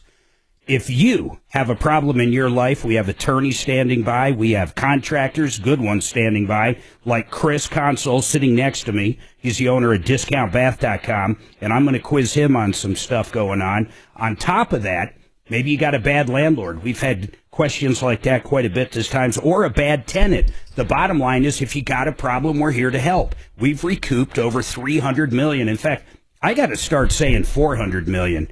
It's ridiculous over a 50-year period how much this show has recouped. But hundreds of millions of dollars in cash, merchandise, exchanges, refunds, directly due to this show. I got Deputy Doc, Deputy Dimitri. These guys are chomping on the bit for a case. Kelly's answering your calls. Dragon on the other side running the board, running the show. And Lark has a question. What an interesting name, Lark. Is that your God-given name? Actually, my name is Larkia. Larkia? Yeah. Wow, where did that come from? I've never heard that name, Larkia. Well, it was a very close friend of my mom's that she liked really well, and wow, she liked your name, so she gave it to me. Wow, that's interesting. I'm Mark with a C, so I always end up telling people that. I would assume you end up spelling your name a lot like I do. Oh, yes. Yes. You know what, you just made me think of something. Then I'll go right to your question, Lark. But my grandmother, when my wife was pregnant, my grandmother was still alive, which was great. She sat us down and said, the one thing I hope you don't do, and I'll be very upset if you do, is give that granddaughter my name. And she was so serious. Her name was Hortense. Now, how many Hortenses have you met? It reminds me of like Gertrude, and she was dead serious, so our daughter is not Hortense. Lark, what's your question?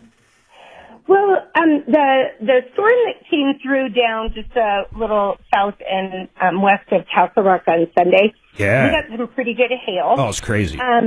And then starting, that was like at 6-something in the evening, and then starting the next day, the doors were just getting, banged on by everybody. Yep. And I went out with a guy. He actually noticed we have a barn just a little ways from our house, and the skylights were both broken. Oh, wow. And he had noticed that. And so we ended up walking around looking at everything. He went and got some tarps because it was going to rain Monday. Now, this is a roofer, I assume. Well, so the company is Anderson Construction, and they're located in Denver. That was the first thing I said was, "Are you local?" Because I was, not wanting to deal with someone who wasn't. So consequently, he went and got tarps and went up on the barn roof and nailed those down before the rain. Now, we didn't sign anything. Good. But, I guess, after the fact, and I've talked to him on the phone again, he's the project manager, he says. He seems like a good guy. He also lives, just a little bit east of Castle Rock and, has offered, like, if the tarps came loose, I'll come over. He seems like a great guy, but I just don't know. When I went to the website, it's all fancy. It looks very nice. But I'm like, oh my gosh, I wonder if you guys have ever had complaints about that. Well, no, not that I can recall, meaning I'm not sure, but I don't think so. I wouldn't use them, though, and I'll tell you why. I don't like people that come to my house and try to sell me a roof after a hailstorm. I simply don't trust them. I really don't. Now, I'll give you one example where I might. If my neighbor hired them and they were literally doing the roof, and basically stopped by and said, hey, we're doing your next door neighbor's roof. And then I would, of course, talk to my neighbor, figure out how we got him. Maybe. But pretty much I'm sold on one company in Colorado, or at least in Denver Metro, and that's Excel Roofing. And they also do a lot of stuff in the springs. But you don't pay a cent till you're content. They're honest as the day is long. Their crews are very clean, efficient, and fast. You're not going to find a lot of nails there. And then probably the most important part is this. Well, actually, that don't pay a cent to your content's pretty important. But if there's a problem later on, these guys operate 24/7. A lot of these companies, they'll come knocking on your door after the hailstorm. But if you've got a problem a year from now, you can't even find them, or they don't have crews that are operating because they're chasing a storm in Oklahoma or wherever they happen to be. But if you didn't sign anything with them, and one of the tactics these companies use is exactly what you described, and you probably didn't even realize it. They come out and point out stuff and act like they're your best friend and throw a tarp up and help you and all that kind of stuff, and that's part of the tactics they use. I'm telling you, I'd call Excel. If you're in the Castle Rock area, I wouldn't even think twice about it. Well, and I know I think they were not going to endorse too, actually, because several of the neighbors had their signs like that very next day. Excel? Yeah. So I don't know. And, Well, Excel, let me give you an idea. They're huge, and most their repeat business is crazy. Meaning, well, it's Colorado. There's people that get a new roof every 3 or 4 years. And once people use Excel, they almost immediately use them again. And I'm going to tell you something else let me ask you about Anderson. Here's a question for him. Here's what I do. Any company. Is there an out on your contract? If you don't start work or deliver materials, can I get out of your contract? And if so, where is it? Where is it? Where is it? Because let's say you sign it, and next thing you know, they can't start for 2 months. Or you sign it, and something just doesn't seem right, or you read a review, or something happens that's really bothering you before they deliver. Make sure they'll let you out of the contract. Make sure that's in writing. Because Excel, if they don't start the job, or if they don't deliver materials, they'll let you out of the contract. Simple as that. Okay. All right, so I should give them a jingle, I guess. Just go to Excel Roofing. I mean, they're one of the largest roofers in Colorado for a reason. They're honestly great people, and I can't stress that enough, Lark. They have done my roof. They have done Tom's roof. They have done so many people's roofs in this building. It's crazy. And they're just always there. They use great material. They have great contacts across the state when it comes to manufacturers. In fact, I think they're the largest customer of some of these shingle companies in the state. If there's ever an issue with the product, they can get the warranties handled because they do so much business with them. There's so many reasons to use them. I can't even tell you all of them. But the real basic I want you to remember, and this isn't just for you, never pay a roofer up front. Never, ever, ever pay a roofer up front is the number one thing. You pay when you're done.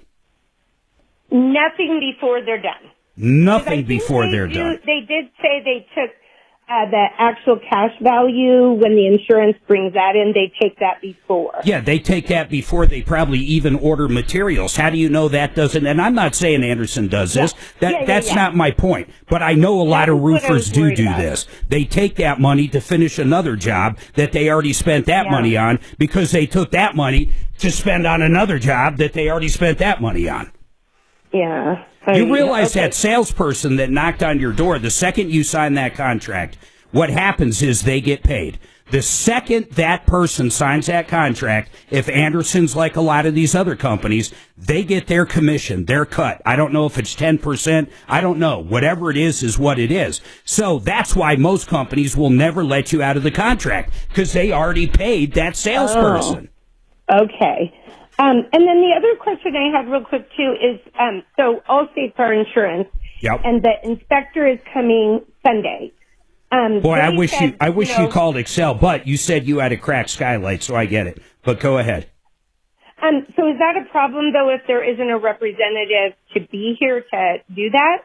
Well, there's two ways to look at it. I'm going to put you on hold because after those hailstorms, I do want to talk about this. There's an educational point to that question that I want everybody to understand because you're right. You're going to be dealing with one side. You're going to be dealing with your insurance company when they send out an adjuster. Should you have an adjuster is an absolute great question. 303 Martino. We'll be right back.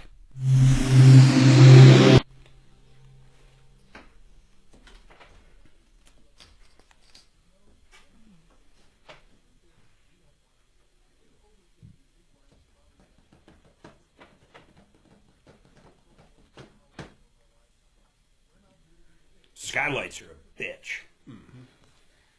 It's pretty crazy that she had damaged skylights from that hail. I mean, I live right around there. The amount of hail was insane, but the size was not good. The size was like peas. Look at this. Yes, Suzanne. RestoreYourHair.com. Everybody out there is going, Mark, what are you talking about? RestoreYourHair.com. Well, this guy came up with one of the craziest things I've ever heard of. And the more I looked into RecoverYourHair.com, it's not Restore, it's Recover, excuse me. The more I looked into it, the more I really loved the story and understood it. Dr. Nuri is a skilled physician, but he's in Istanbul, Turkey. So you basically fly over there to get a hair transplant. And he does it for like a fourth of the cost of what you would find it for here in the States. So this guy, Nick Turner, he shopped around everywhere in Colorado and, states around here. Everything was like $25,000 to $35,000.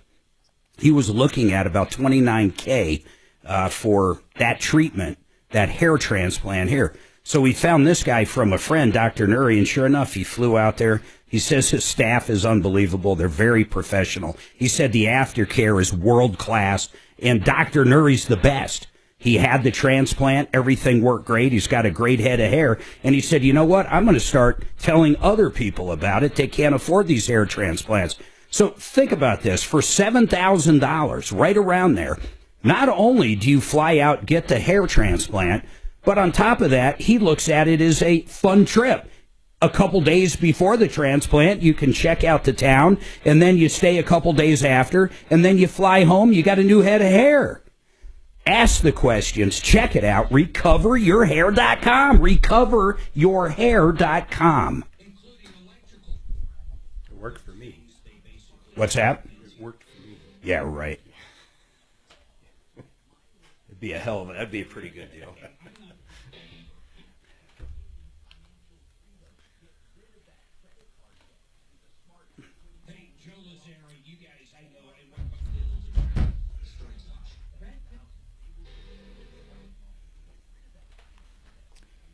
Hey, Mark, that deal with the hair transplant guy, does he include the flight with it? I think that's all All part of it? I think so. Does he take that nonstop to Istanbul from Denver? Do you know? I have no idea. Okay. So I think that'll be a great selling point. Just get on the plane, Turkish Airlines flies you there nonstop. That's got to be a long-ass flight. Longest flight I did was Germany. Germany was far. So you haven't been to Asia? That's a long-ass flight. Yeah. In fact, we were, during COVID, we were looking at going to Hawaii, and that's where the problem came in. You had to quarantine at the time, but it has nothing to do with that. But we were going to go from Hawaii, then fly to Japan, and then Japan over to Maldives. What is it called? Maldives. The Maldives? Thank you. Maldives. And that's how it would have been. It would have been Hawaii, Japan, and then wherever's close to there, then literally you take these boats or these yachts out to these private islands, like the Waldorf or whatever. That's what we did when we went to Australia.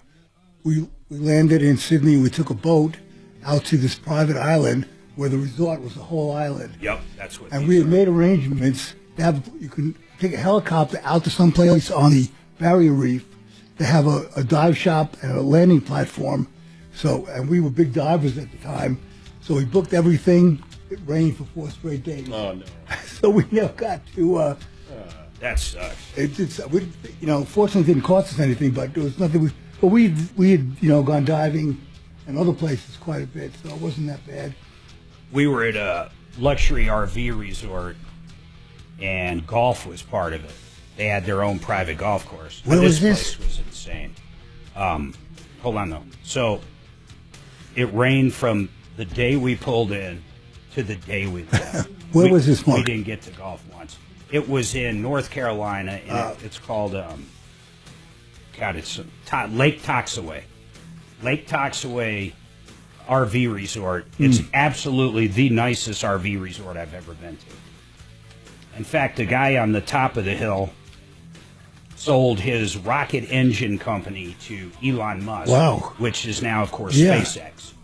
And, I mean, there's people in there worth $1 billion. Wow. We were like the paupers, man. Our bus is, less than $500,000. Most everything in there was like $3 million plus. Wow. Those are my favorite place in the world is Lake of the Ozarks. What's it called? I've never been there. Oh, you've never been to the But Ozarks? when I was 17, I have 2 brothers and 5 kids. My parents took us on vacation. Said, all right, you're 17. You want to come with us? You want to stay home? I was at home for a week by myself for the first time in 17 years. So that's why Lake of the Ozarks is my favorite place. This is the most, I'm looking at the picture right here. So it's on Lake Toxaway, and it's actually called, how do I do that? Mountain Falls Luxury Motor Coach. And they let you in? Yeah. You have to have it. You can only have Class A, and it's got a... Trajan Wealth, your trusted local fiduciary advisors. TrajanWealth.com. Denver's talk station, 630 KHOW. All right, 303-713-8255, 303 Martino. By the way, this hour brought to you by Genesis Total Exteriors. Mark has painted the inside of our house and now the outside. He just did the inside of our house. Absolutely gorgeous job. I love his guys there. The other thing I love about Genesis, and I'll say this, if you do have damage from hail, they do roofs, but they also can do a lot of the other stuff. They can do siding and windows. They can do anything on the exterior, and they're very good at finding the damage. They can basically find deck damage. They can do it all. They're just great guys. Mark's the owner. I really like him. Suzanne and I love getting together with his wife and himself, and it's just good company by good people. Genesis as in the beginning, and you can check them out at GenesisTotalExteriors.com. Now, what I did want to do is I want to get right back and talk to Lark. Lark, you can hire what's called a public adjuster, and basically here's what a public adjuster does. They represent you. The insurance company has their own adjuster. A public adjuster like Matt you hire typically, if you hire them from the get-go, they get paid 10%. So if the claim's $100,000, you would pay him $10,000. But he generally, almost always, ends up making his through your insurance company, meaning you don't have anything out of pocket most of the time, and he can look at your policy and tell you that's it. There's something called overhead and profit in most of these policies, meaning if you have damage to more than one thing, so your roof would be one, your skylights could be one, your siding could be one, your landscaping could be one, anything. If you have multiple different things, most insurance policies say you can get 10% overhead and profit. So basically, that's where his 10% comes from. You would never get that yourself. That would always go to a general contractor, but Matt basically kind of becomes that in a way. But he usually gets paid out of that, so I don't want people to think you end up paying more. But here's what a public adjuster does. They're going to find all the damage. Matt, for example, did team up with Genesis.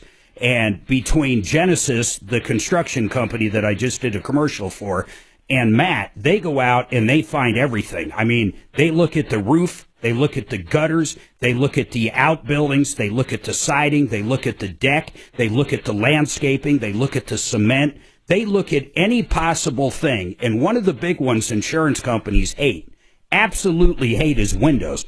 Windows don't have to be broken. You can break that little seam at the bottom to where the air comes out in between the glass, in between the panels. Those seals can be broke, and to the naked eye, you'd never know it. But they, in most policies, are covered at that point. And insurance companies hate that because you could easily be looking at 50 to 100 grand for new windows in any given property. So you really, it is good to have someone out there for you. There's no doubt about it, especially if it's more than just roof damage. What I would do in your case, I would probably call and hire Matt from the beginning, or have Excel come out and meet. If you're just worried about the roof right now, if that's the main thing right now, have Excel come out. They will send somebody out if they can, and they probably can at this point, to meet with your adjuster while the adjuster's there. But you got to call them and see if they can do that. Tell them you called into the show, and I bet they can make that happen. Then they can represent you on the roof side. But hold on. They represent you on the roof side. Excel will end up doing the roof. And then you can have Matt come out, or Matt's people come out, and they can look at any other damage. Or you can call Matt at the beginning, and he'll bring his people in. You can do it numerous ways. But if they're only going to say the only damage they see is the roof, you better call your own adjuster, because they're lying. Okay, yeah. Yeah, no, when we walked around, he said this, definitely there's impact on the pane on the siding. We have a window, a plastic part is broken. That's why you want, you want to call, you definitely want to call Matt. They know how to maximize this stuff. In other words, here's what I'll tell you. I would guess if your insurance guy came out and no one else was there, someone that didn't understand everything but the roof, I'll tell you, I bet they'd offer you $30,000 or whatever, and then that's about where it would be. Where if you have someone like Matt and there's skylights and windows and stuff involved, I mean, your claim could be well over $100,000. There's 2 different times my insurance company basically said I didn't have any damage, and 0 after a hailstorm, and I hired Matt both times. One time I got $78,000, and that was basically a new roof on my barn, a new roof on the house, and I also had the entire exterior of the house painted by Genesis with that insurance claim. And remember, they said I had nothing. They said I had no damage. Yeah. And then last year I had the same thing, but it was only $36,000. So, I mean, they're liars. I don't care. There's adjusters listening to me right now going, well, I don't lie. Yeah, well, all they do is adjust down. I've never seen someone that works for an insurance company adjust up. No. Yeah. So that's what I would do. Matt's number? Yeah, hold on a second. Kelly, would you pull up Paragon's number and give that to her? Hold on a second. Let me put you there. Hey, tell him, I want you to call back, Lark, and tell me how it went, okay? Okay, sure will. All right, thank you. 303-713-8255. Hey, Chris, discountbath.com. You guys almost never end up in insurance claims, do you? No, not too frequently. It's usually handled by the time we're there. What's your biggest, not your biggest, but what's your average call? Is it a tub-to-shower conversion or a full remodel? I know you do the whole gamut, but what's the average call? The average call is probably a full bathroom remodel, and it's usually the hall bath. The hall bath? Yeah. So now, why is that? Why I thought you would have said the master bathroom. We do a lot of master bathrooms, but it's not our average call. I wonder why that is. Yeah, so it's... I'll tell you why, because everybody sees, all your guests see that hall bath. Yep, and it's usually used by more people than just the... it's the one you present. Yeah, so and the kids and family, everybody's using that same bath. So people are often remodeling that bathroom completely. We do a lot of shower onlys, we do a lot of master bathrooms, but we probably do the most as a hall. You know, I was talking to someone the other day in your industry, and I asked this question. On TV, you see these ads all the time for these companies that come in, and sometimes they can do it in one day, maybe 2 days, but they rip out that old tub, and then they put in this big insert, like not different walls that go together, but like one big plastic piece. And that plastic piece is now the shower or a bath shower, but it's like one piece. They come in, they demo, they prep, and then put this in, and that's the shower. Do you guys do those? We don't do the one piece. They're typically cheap, and they don't necessarily fit. So the stuff that we do, we tear down to the studs, subfloor, and everything goes in new, backer board, acrylic walls. Yeah, you don't want leaks. Yeah, you don't want leaks. So everything's new. If we touch it, it's warranted. So it's all the way down, and we start over. It's all the way down. Yeah, and it's good quality material. We got lots of choices there, you know, from acrylic to crushed stone to porcelain walls, porcelain tile. If you have an old bathtub and they want to get rid of it and just convert it to a shower, and they're on a super budget, I mean, like, give me a real idea. I mean, less than $10,000 just for the conversion. Yeah, just under $10,000, tub to shower, complete project, including the glass, everything out the door, warranty, everything is $9,888. Oh, that's cheap. Yeah, now, you can upgrade that, but it's under 10. Does that include fixtures? Yep, new plumbing, Delta fixtures. That's the whole thing. It's the whole thing. That's a great deal, actually. Yeah. And that's kind of, is that your average ticket there, or most people want to add on to that? Well, most people want to add on. But you guys can do, you could do a steam shower, no problem. Yeah, we do steam showers. Yeah, I love my steam shower. Yeah, they're pretty good. They're cool, man. Yeah. Heated floors, that's a big deal. That's my favorite thing that we've ever done is heated floors. I love heated floors. We got them in our bathroom. And I'll tell you this, too. We're looking at homes out in Louisiana, stuff on the water.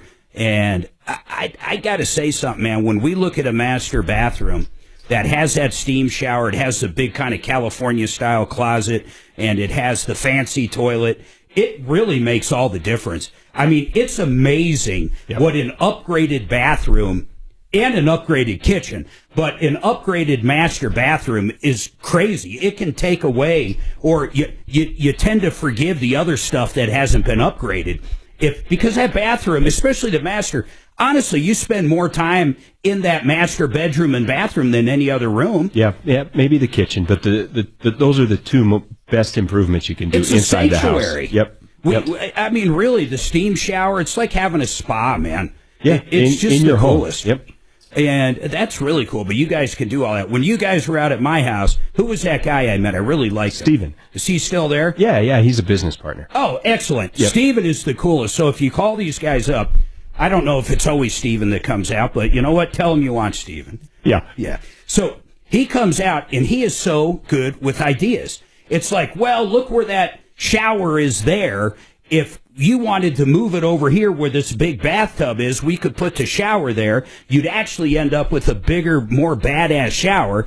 And then where the shower was could become a bigger closet because it backed right to our closet. So you would double the size of your closet. Then we could do like a California style shelving and stuff. And then he just went over every kind of option. And the very first thing was exactly that. Well, what are you looking at doing? And I bet you guys find this a lot. That first question you guys ask, like, you know, you come out, what are you looking at? I bet a lot of times, especially with the master bathroom, they're talking about a tub to shower conversion. and then they just start adding on like crazy. Yeah, for sure. And a lot of folks don't even know what they want to do. They want help, right? Yeah. It's like, we want it to look better, we want it to function better, but we don't know what that is. And then the design help. He was like, he knew colors. I mean, really. Don't tell him I said so, but he's really good at that. He's really good at it. I can't see colors. I mean, like, really, it's like, and then the other thing is, you know, what's in right now? Yeah. Because who the hell knows what's in right now? Yep. And our whole design team I is wanted really shag good. carpet. My wife laughed at me. Yeah, but it's back. See, I knew I was right. Everybody hold on. Will you put a bench in This is Denver's. Like redwood planks so you can sit on it?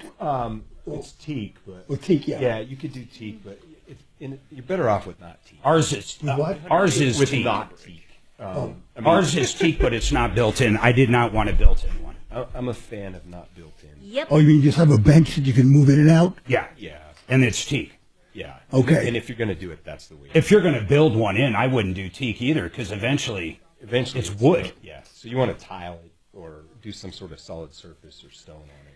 We've got one in our bus, and it's fine, but in fact, in the bus, you almost have to have one that folds up and down. Yeah.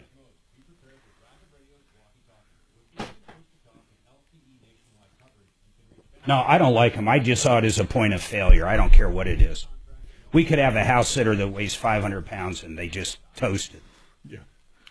Joseph A. Lazara, he was on today. If you get caught up in a DUI or shoplifting, anything like that, assault, murder, anything, child abuse, domestic violence, if you get caught up in something, chances are there's only two things going on. One, you're guilty of it. Two, you're not guilty of it. And here's the deal. Either way, you need Joseph A. Lazara. Joe can get in there, and he knows all the judges. He knows the DAs. He's well-respected in every county up and down the Front Range. And if you're guilty, he's going to get you the best deal out there. He knows how to negotiate with these guys. You know, like it or not, they do each other favors in life. It's like any other industry. And when you know the other DAs, you're out to cut a deal. He's just respected. And then if you're innocent, of course, he's great in front of a jury. This guy knows how to get up there and plead your case and prove what the facts of the case are. He's unbelievable. Flat rate pricing on some things like DUIs, some of the stuff like that. But here's his phone number. Put it in your phone right now, because when you need it, you need it. You don't want to have to Google attorneys near me when you're locked up in Denver. It'd be insane. 303-429-6200. Put Joe Lazara next to that. 303-429-6200. Vestera Properties teamed up with Wave 8. That's Tom Martino's financial company. They do something very unique. Barry Miller, the founder of Vestera, has a way of finding these hot pockets across the country, these areas that are up and coming. They're growing. They find the right property for you, where there's a house, and basically you buy the house. You own it. It's not basically, it's your house. You can sell it anytime you want. You own the mortgage. The deed's in your name. And as it appreciates, you sell it, and that's where you make the money. We've had listeners make 40, 50% plus annual returns. Barry's been doing this a long time, and he's very good at it. You can also do it with retirement money now, thanks to Wave 8. Check them out. Call up. Ask all the questions. You're going to like the ideas. They're great. VesteraTurnkey.com. VesteraTurnkey.com. I'm interested in that. Yeah. Yeah. So if you're doing it with a retirement account, that's why Tom's company comes in, Wave 8, because they basically. I've caught it a couple times on air, so you understand what they do, but the reason you would use Wave 8 is only for the retirement part. You can go straight with Vestera. Right. So if I'm doing, like, there's two ways we could go about it.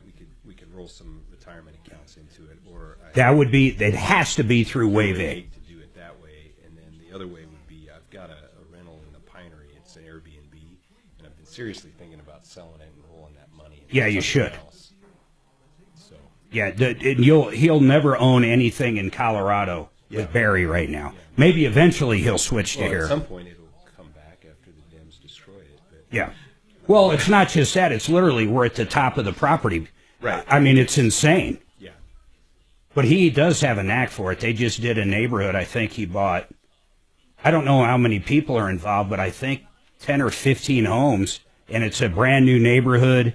I want to say it's South Carolina, but I honestly don't know where it is.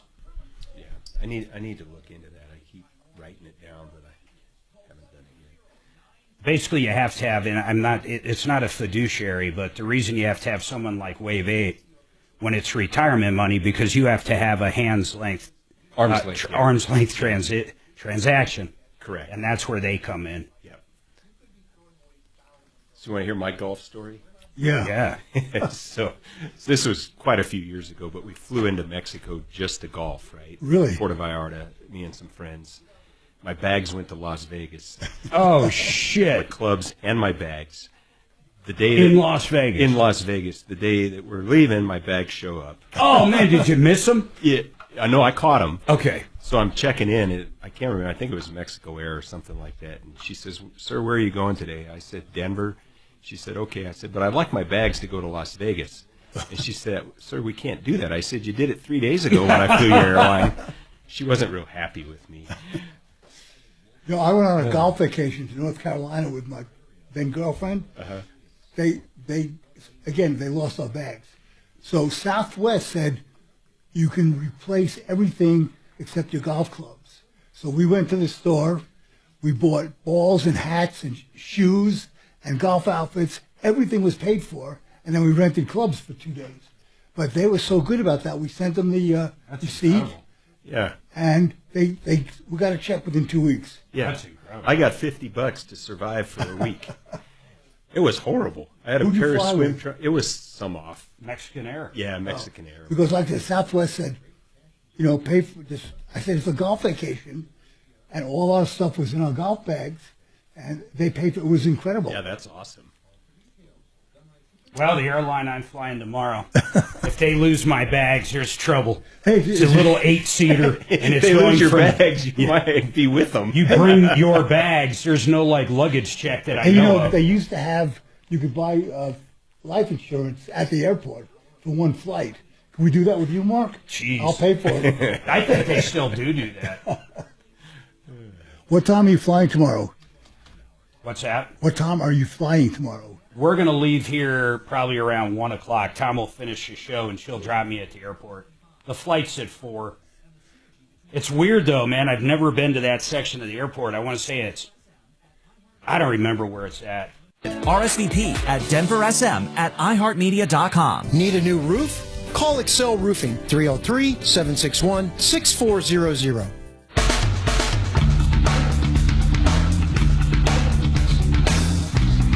All right, 303-713-8255, 303 Martino. We've been talking about bathrooms a little bit here, and I've got Chris with me, the owner of Discount Bath. Chris, the other thing I was going to ask you is, forget about it. We know you can get a tub-to-shower conversion with you guys under 10 grand. Yep. That's unbelievable. Yep. Your competition's higher than that, by the way. But the second question I have for you, what would you say the average job you do is? Because I would say the average isn't going to be just the tub dish. Yeah, I mean, so at a company average, we're just over 20,000. So Okay. That's taken into account the $10,000 shower and the full master redos. So we end up somewhere just over 20,000. And what's the biggest kind of thing people are interested in now? Like, we talked about steam showers, but like the fancy toilets, man. Are those a big deal? We get asked about them a lot, but it's really tapered off since COVID. The seat, people love it.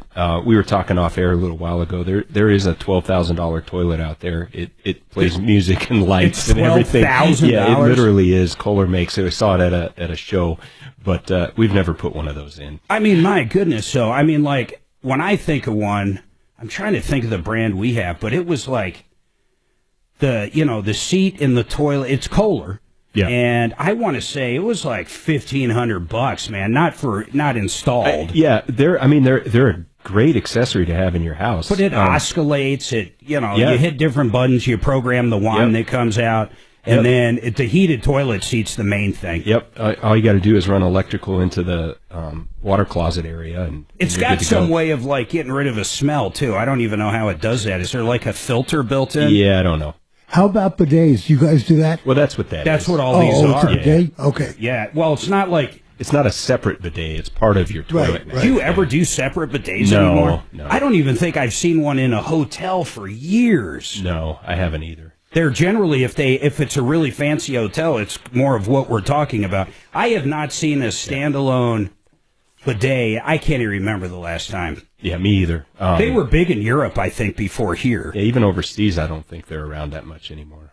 Yeah. How about financing? If someone wants to really lay it out. Yep. Oh, and then the other question is, we'll talk about financing in a second, but let's say someone really wants something super, and they want the fancy toilet, they want the California closet, they want that shower, steam shower, new tile, maybe heated floors. Let's say we're at that $50,000-$60,000. I mean, a really nice master. I would argue that would increase the value of that house. Maybe not by 100%, meaning whatever you put in it, you'll get back. But once again, if it's the kitchen and it's the bathroom, the master, I would argue, and maybe you know the actual numbers, 80%, I maybe think you're 90%. close. It's somewhere. It's a little south of that. It's probably 75%, but you're right over the target. And then it does a second thing. It makes your house desirable, right? Yeah, exactly. That's what I was saying. Yeah, there's that emotional value to you and to a new buyer. It's the same thing. It'll sell quicker. Yeah. When we look at homes, there's two things I just don't want: a crappy master bathroom, or actually three. Okay. One is a crappy master bathroom, or, very dated. Yep. A dated kitchen, meaning the appliances, everything dated, countertops, whatever.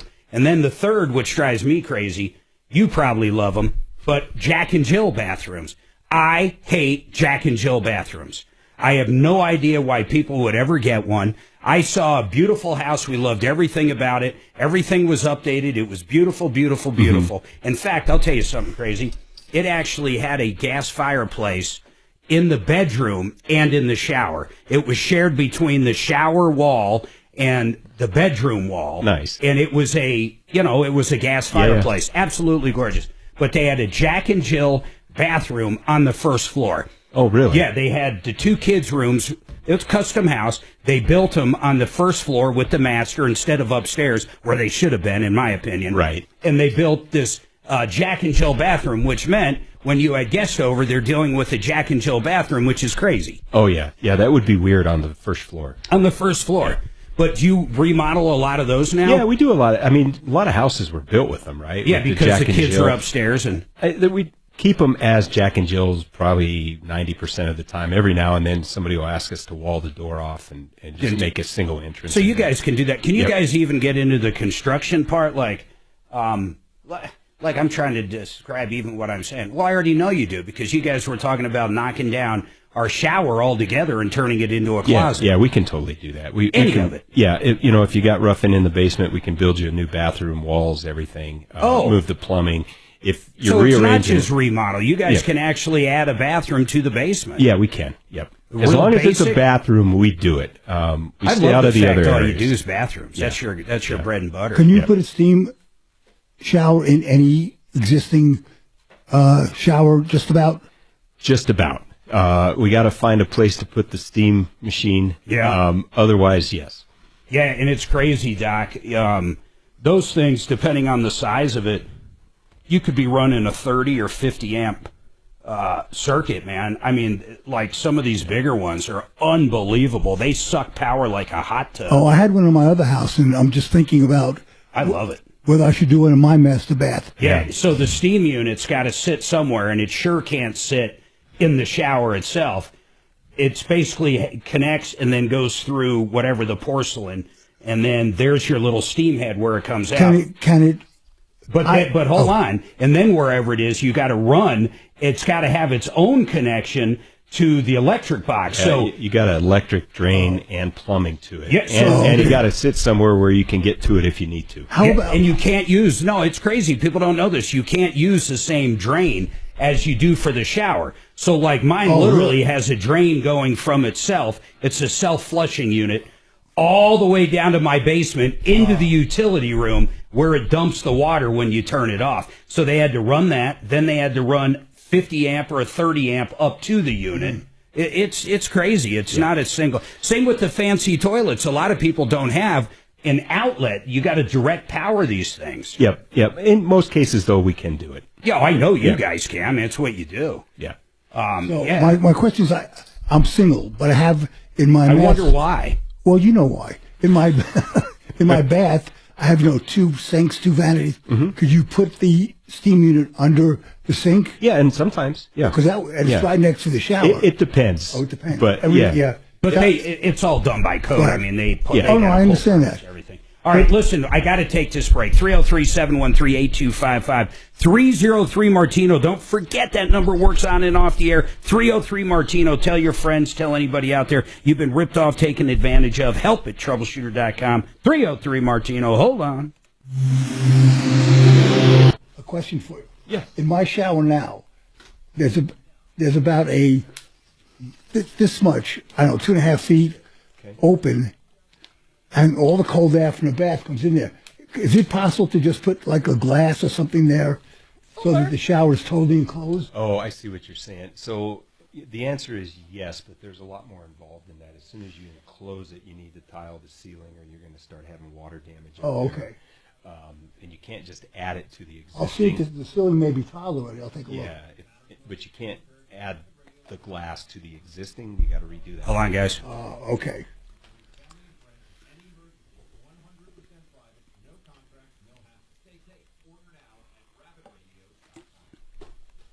John Fuller Law, he is such a great guy, and he's one of the best attorneys I've ever met. He's personal injury. I've used him twice.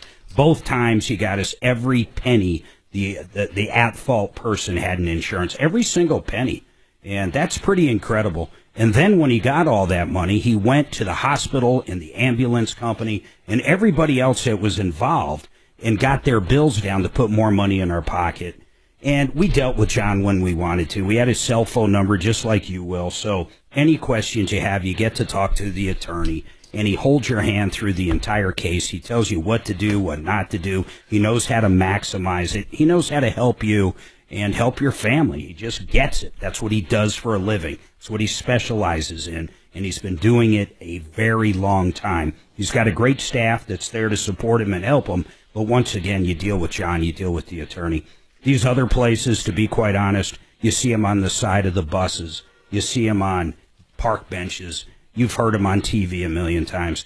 Those kind of companies, you'll never deal with that person, most likely. In fact, you'll be lucky to deal with the same attorney throughout the case, not with John Fuller. That's John Fuller, Fuller Law, 303-597-4500. You have any questions, you can call him right now, 303-597-4500. Do not do it alone if you've been hurt in an accident. Don't even think about it. If you're dealing with it right now and you haven't talked to an attorney, call John Fuller, 303-597-4500. We're done.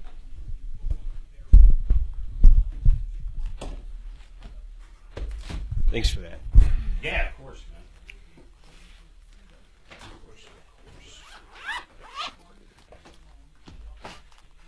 Do you ever do, do they do hot tubs anymore? They're not really. I don't mean you guys. What do you call it? Hot tub in your bathroom. Yeah, the jetted tubs. Jetted. We do them on occasion. They're not a big thing anymore. No, most people. Hey, Dragon, I'm going to pack up and leave, so you have an awesome afternoon over there. People don't even have a tub. You as well, buddy. You as well. Thank you. Bye, Kelly. Have a great afternoon.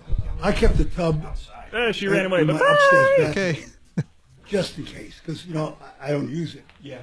You have your Finances. 303-695-7000. NMLS 182334. Call 303-695-7000 for details about credit costs and terms. A diamond is the oldest natural substance you will ever hold in your hand. Created over 40 million years ago. There are very few items of true value in the world that fit in the palm of your hand that also express our most powerful emotions. And that's why a natural diamond from Williams Jewelers is the natural expression of your love. I'm Michelle Williams. And I'm Bruce Williams. It's one of the most important purchases you will ever make. And you're counting on us to help you get it right. So come get hands-on with Denver's most beautiful natural loose diamonds. At Williams Jewelers, I still personally hand-select every natural diamond we sell, from the finest diamond cutters in the world, direct to you, all at the guaranteed best price in the state. Say, will you with Williams? Where Colorado shines. Williams Jewelers, we can make diamonds a part of your life. Williams Jewelers in Cherry Creek North on 3rd Avenue between Fillmore and Detroit, the official jeweler of the Colorado Avalanche. When it comes to spring cleaning, don't miss your AC Extreme Clean and Tune-Up. I'm consumer advocate Tom Martino. Did you know dust, dirt, and debris are the #1 killers of air conditioning? So extend the life of your AC, increase efficiency, get the fix-it 24/7 Extreme Clean and Tune-Up. Nobody does it like this, basically refurbishing your system. Lower energy bills, a longer AC life, and the famous no breakdown guarantee. New customers get this 2-hour service, $39, normally hundreds of dollars. Book now.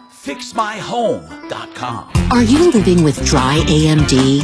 If so, you could be on the road to geographic atrophy, or GA, a condition that leads to retinal cell death and permanent vision loss. But with Izervay, you can slow it down and get it going slower. Izervay slows GA progression by targeting a key source of retinal cell death, which may help preserve your vision longer. Izervay, or Avastin Capted Pagel, is a prescription eye injection used to treat GA. Don't take it if you have an infection or active swelling in or around your eye. Izervay can cause eye infection, retinal detachment, or increased risk of wet AMD. Izervay may temporarily increase eye pressure. Your vision may be impaired after an eye injection or exam. Don't delay. Ask your doctor about Izervay today. Izervay gets GA going slower. Visit Izervay.com. That's IZERVAY.com. Paid for by Astellas Pharma. Retirement planning doesn't have to be complicated. Tune in to the Exact Wealth Show with John Becker and Sarah Nugent-Knoll of Exact Benefits. Saturdays at 6 a.m. right here on 630 KHOW. Hi, Dan Cicchini. For your kitchen update done right, go to drhi.com. Great cash incentives or a special financing rate of 0% APR with 48 equal monthly payments with approved credit. For details, 800-362-8370. I lived on a commercial salmon fishing boat in Alaska, and I genuinely think that was the first time I've ever felt myself kind of like slipping mentally. I think Alaska does weird things to people. If you're interested in hearing anonymous callers like this tell stories from their lives, check out my podcast, Therapy Gecko. You can listen to Therapy Gecko on America's #1 podcast network, iHeart. Follow Therapy Gecko and start listening on the free iHeartRadio app today.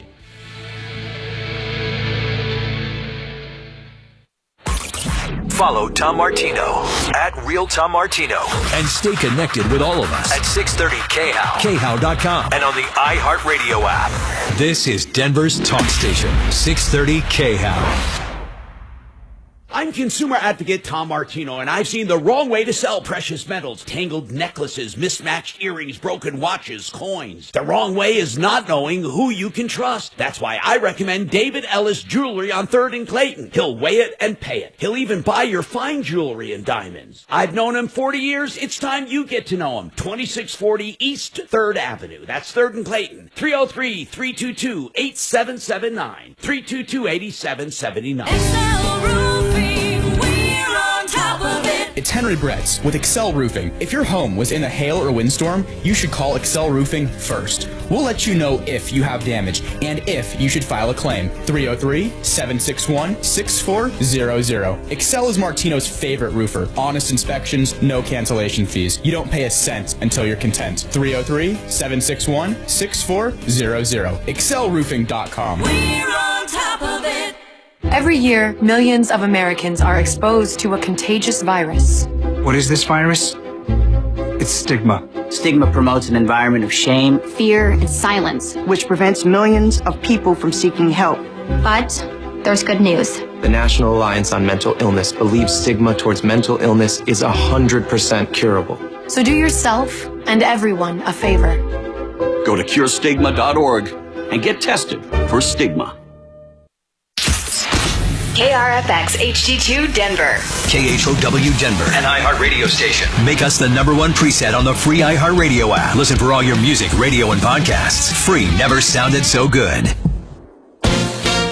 ABC News, I'm Wayne Cabot. Now, 2 federal judges have struck down most of President Trump's tariffs. A second ruling today from a federal district court judge in Washington ruled President Trump does not have the legal authority to impose tariffs on an emergency basis. You might call it self-doging. First, Elon Musk and now the highest levels of his Department of Government Efficiency are exiting Washington. A federal judge is stopping the Trump administration from revoking Harvard's ability to enroll international students. Professor Nancy Gibbs with the Harvard Kennedy School tells ABC News. In a way, this is about all of higher education all over the country. This is about students all over the country. This is about research and progress all over the country and all over the world. This is in no way is this just about Harvard. We just happen to be the face of it, but this is about everyone. Reports say Israel and Hamas may have a 60-day